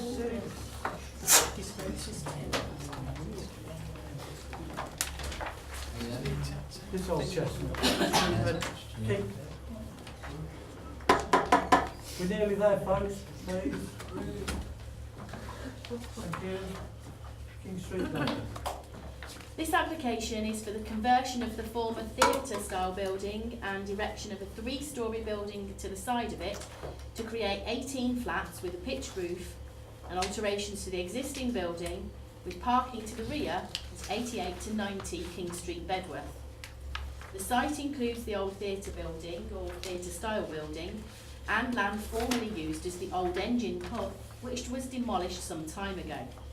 Next door to the site is the former British Queen Public House, which is on the corner of King's Gardens, and some members will see, members will see from the agenda that this had permission last year to be extended and converted into 12 flats.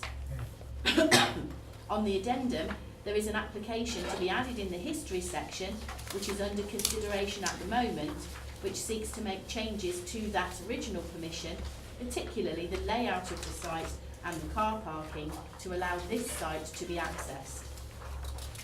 The red line plan that is submitted with this application includes the land to the rear of the British Queen Public House, as it's proposed to access this application site for a vehicular access through that other application. The application is being reported to Planning Applications Committee as it does not propose to pay any planning obligations. As members will see from the agenda, there has only been one letter of objection to the proposal on the grounds of loss of privacy, safety of the building, the increase in traffic and the time frame for construction. Officers consider that the key issues with this application are the principle of development, the impact on residential amenity, the impact on visual amenity, highway safety and parking. Issues of flooding and drainage, noise and coal mining risk are covered on your agenda, and I do not propose to add further to these in my presentation. In relation to the principle of the development on the site, the Council cannot at present demonstrate a 5-year deliverable housing land supply. As such, there is a presumption in favour of sustainable development as set out in the NPPF, unless material considerations indicate otherwise. In this case, the site is centrally located just on the outskirts of Bedworth Town Centre, on brownfield land which has been previously developed. So the red line that you can see on the plan that's being displayed is Bedworth Town Centre boundary. The blue star is the application site, and the red and the orange triangle is Bedworth Railway Station. Sorry, diamond, not triangle. It's been a long day. So not only is it close to Bedworth Railway Station, it is in reach of schools, which you can see All Saints School is just here, and a little bit further down Bulkington Road is Nicholas Chamberlain School. As such, it's considered that the principle of residential development on this site is acceptable. The site is in a mixed-use area, as I've said, on the outskirts of Bedworth Town Centre. There are some residential properties near to the application site. Number 2, King's Gardens, which is this site here to the north, has the proposed car park alongside its garden. It's not considered that this will have a significant impact on the property, and when the application was originally considered in 2015 and approved, car parking was also considered in this location. Number 87A, King Street, is in this location and is a residential flat above the bargain booze store on the opposite side of the road. This is separated from the application site by 17 metres across the busy public road and is also at a slight angle. It's considered that the proposal complies with the separation standards in the Residential Design Guide. 82A King Street is this property here on the opposite side of King's Gardens, adjacent to the British Queen on the opposite corner. Whilst this property is divorced from the application site by the road, the access to the site to the rear is opposite their rear garden. So the access is in this location opposite that property's rear garden. The impact on this property is most likely to be from vehicular access and movements with headlights of cars exiting and entering the site. As the property itself is set forward of the access and it's the garden that's opposite the entrance, it's not considered that there would be a significant enough impact on this property. Excuse me, coughing. In relation to visual amenity, the proposal is to renovate and convert the existing building on site, which is this one here, and extend it along with constructing a 3-storey building on this site here next door. Due to the slope of the land, the rear of the building will be 4-storey, as shown on the plan before you. The proposed front elevation is 3-storey and is to be rendered to reflect the existing building on the site. New openings to the front of the building are logical, and overall it's considered that this will help to improve the visual appearance of this part of King Street. In relation to highway safety and parking, vehicular access to the site is off of King's Gardens, as I've previously said, here. County Council Highways team have been consulted and have objected to the proposal on the grounds of insufficient car parking. The applicant is proposing 18 spaces for the 18 flats, as clarified on the addendum. We did actually miss one of them because the plan quality was a little bit poor, and we missed number 18 in this location here. As members are aware, the car parking supplementary planning guidance is no longer up to date, so we can't use this to assess or refuse applications. It can only be used as an informal guide. In that document, 1 space per property would be the level of parking that we would consider to be acceptable. In any event, the standards within that document are maximum standards. Given the proximity of the site to Bedworth Town Centre and the railway station, the provision of 18 spaces is considered to be acceptable for the 18 flats proposed. In addition to the 18 spaces for the development, there are actually 4 additional parking spaces proposed here for the office building here on King Street, number 1992A King Street, which is just outside of the application site. As set out on your agenda, there have been requests made for planning obligations. The applicant has, however, cited that the scheme would be unviable if these obligations were paid. The applicant has submitted a viability appraisal to assess this. It has been scrutinised by the Valuation Office, and it has been confirmed that the site would be unprofitable with any level of obligations. In conclusion, it's considered on balance that the scheme is acceptable, and the recommendation is one of approval, subject to the conditions as set out on your agenda and addendum. Thank you. Thank you. No speakers. So to enable debate to take place, can I move the recommendation? Is that seconded?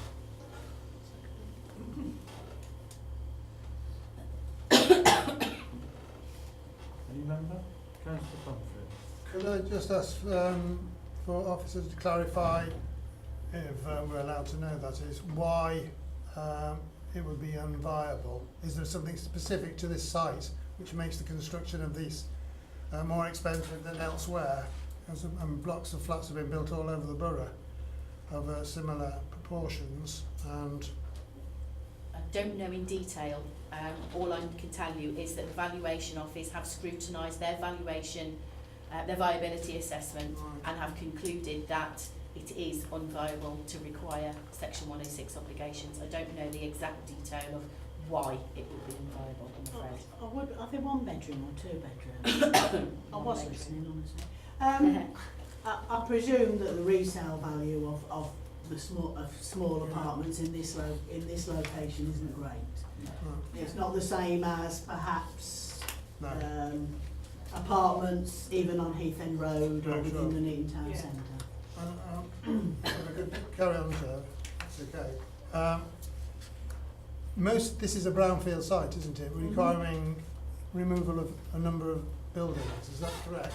Or the buildings have already gone? The old engine has already been demolished, so that is now gone, and the debris has been removed from the site. But they are proposing to upgrade that white building there to retain it, do some extensions to it and retain it. So any demolition, which were other than minor things, has already been occurred? done. Okay, thank you, Yeah, I mean, as Claire said, I think there's quite a balance to this one. And, I'll ask a question first of all. You mentioned the Valuation Office. I assume that's not our people, that's... It is the district valuer. The district valuer, okay. Because I always question this thing about viability, and although we never attend planning summer school anymore, I remember some years ago when one of the speakers said, always question it. Unless they put the stuff down in front of you, always ask for that information. And it's very rare that we actually do get a detailed breakdown of why something is viable or not viable. What you can't argue about is its sustainability. It's near to the town, next to the railway station, and the buses are easy enough to get around there. Where I personally have a problem is this application doesn't include the British Queen side,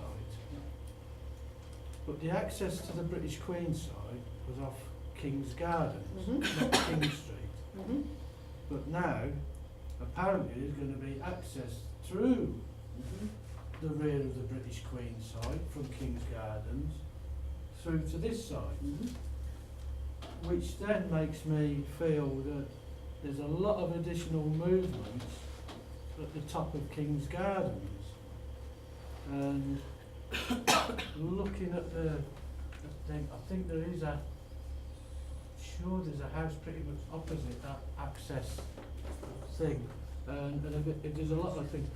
And now I don't know, because obviously we don't get to know, is whether there's any link between this applicant and the applicant for the British Queen. Whether there is or not, I don't know, and maybe I don't need to know. But sites like this, if they're starting to encroach on each other, and then there's going to be problems where they've got agreements to go across the land and that, they should be done as a proper development brief, so that we encompass both sides and it comes out the best. Because you can't argue against the fact that the place needs sorting out. But I've got to say, I don't know how they're going to sort out that old picture house. It's a wreck. I can see how you could convert the British Queen, but I don't see. But they say they can. So I've got real issues about that because of the access of King's Garden. And although you haven't got the objections, I'm not sure how many people in King's Gardens realise that. Is this going to be another corner pin? Well, what I would say to that, which is still what I would say to that, Councillor Beaumont, it's been like the corner pin, probably before the corner pin. I know. And so there's an opportunity to do it. My concern is about everything going in off King's Garden.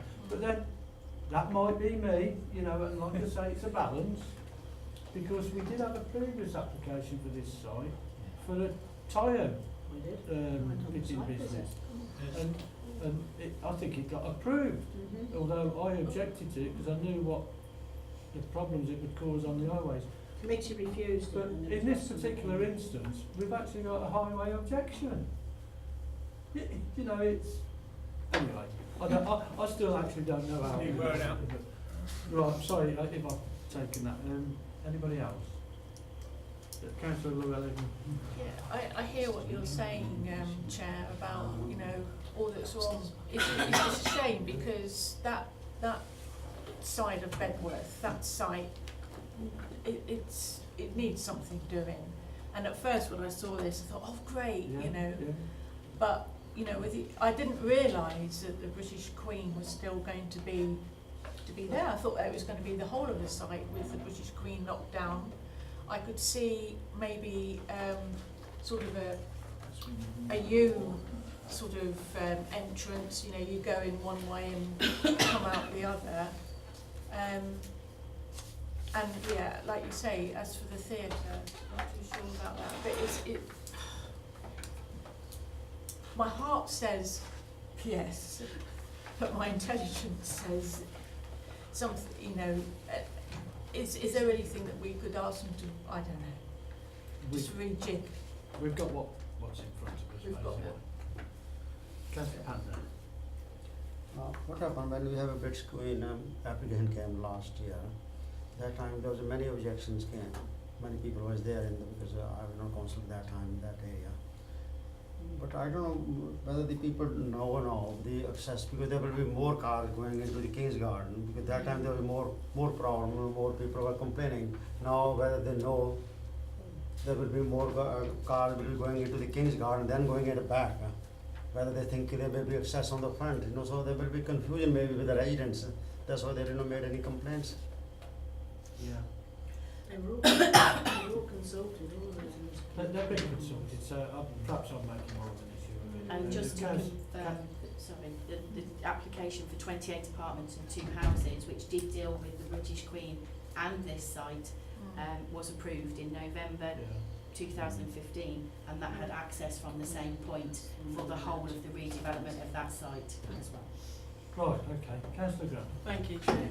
Going back to what Councillor Pandera was mentioning, the previous application, are the conditions in place on this application or on place on the previous one to limit car parking to residents to live there, and also to build, to use the parking area for construction traffic so they're not parking on King's Gardens, because as we mentioned earlier there's particular parking problems on King's Gardens.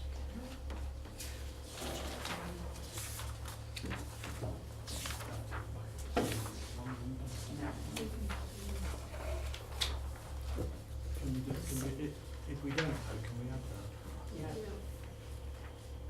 There's condition 11, which details with full details of access, car parking, hoovering and servicing areas, including surfacing, drainage and levels, need to be submitted, and then they can't be occupied until these areas have been laid out. But there are no restrictions that it should be for residents only. Right, well, Councillor Grant, I trust his memory is better than mine, because I don't remember that detail.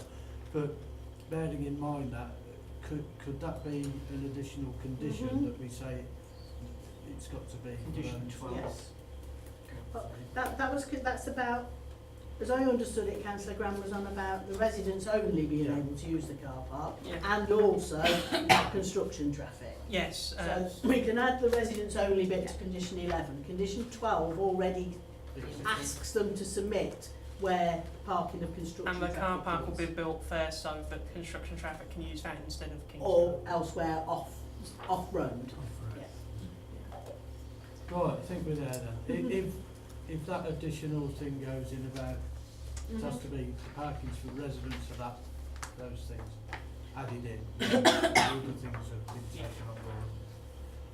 Right, all those in favour of that then, to grant planning permission with that extra bit? No. And against? Right, can I thank you very much for your attendance and declare the meeting closed.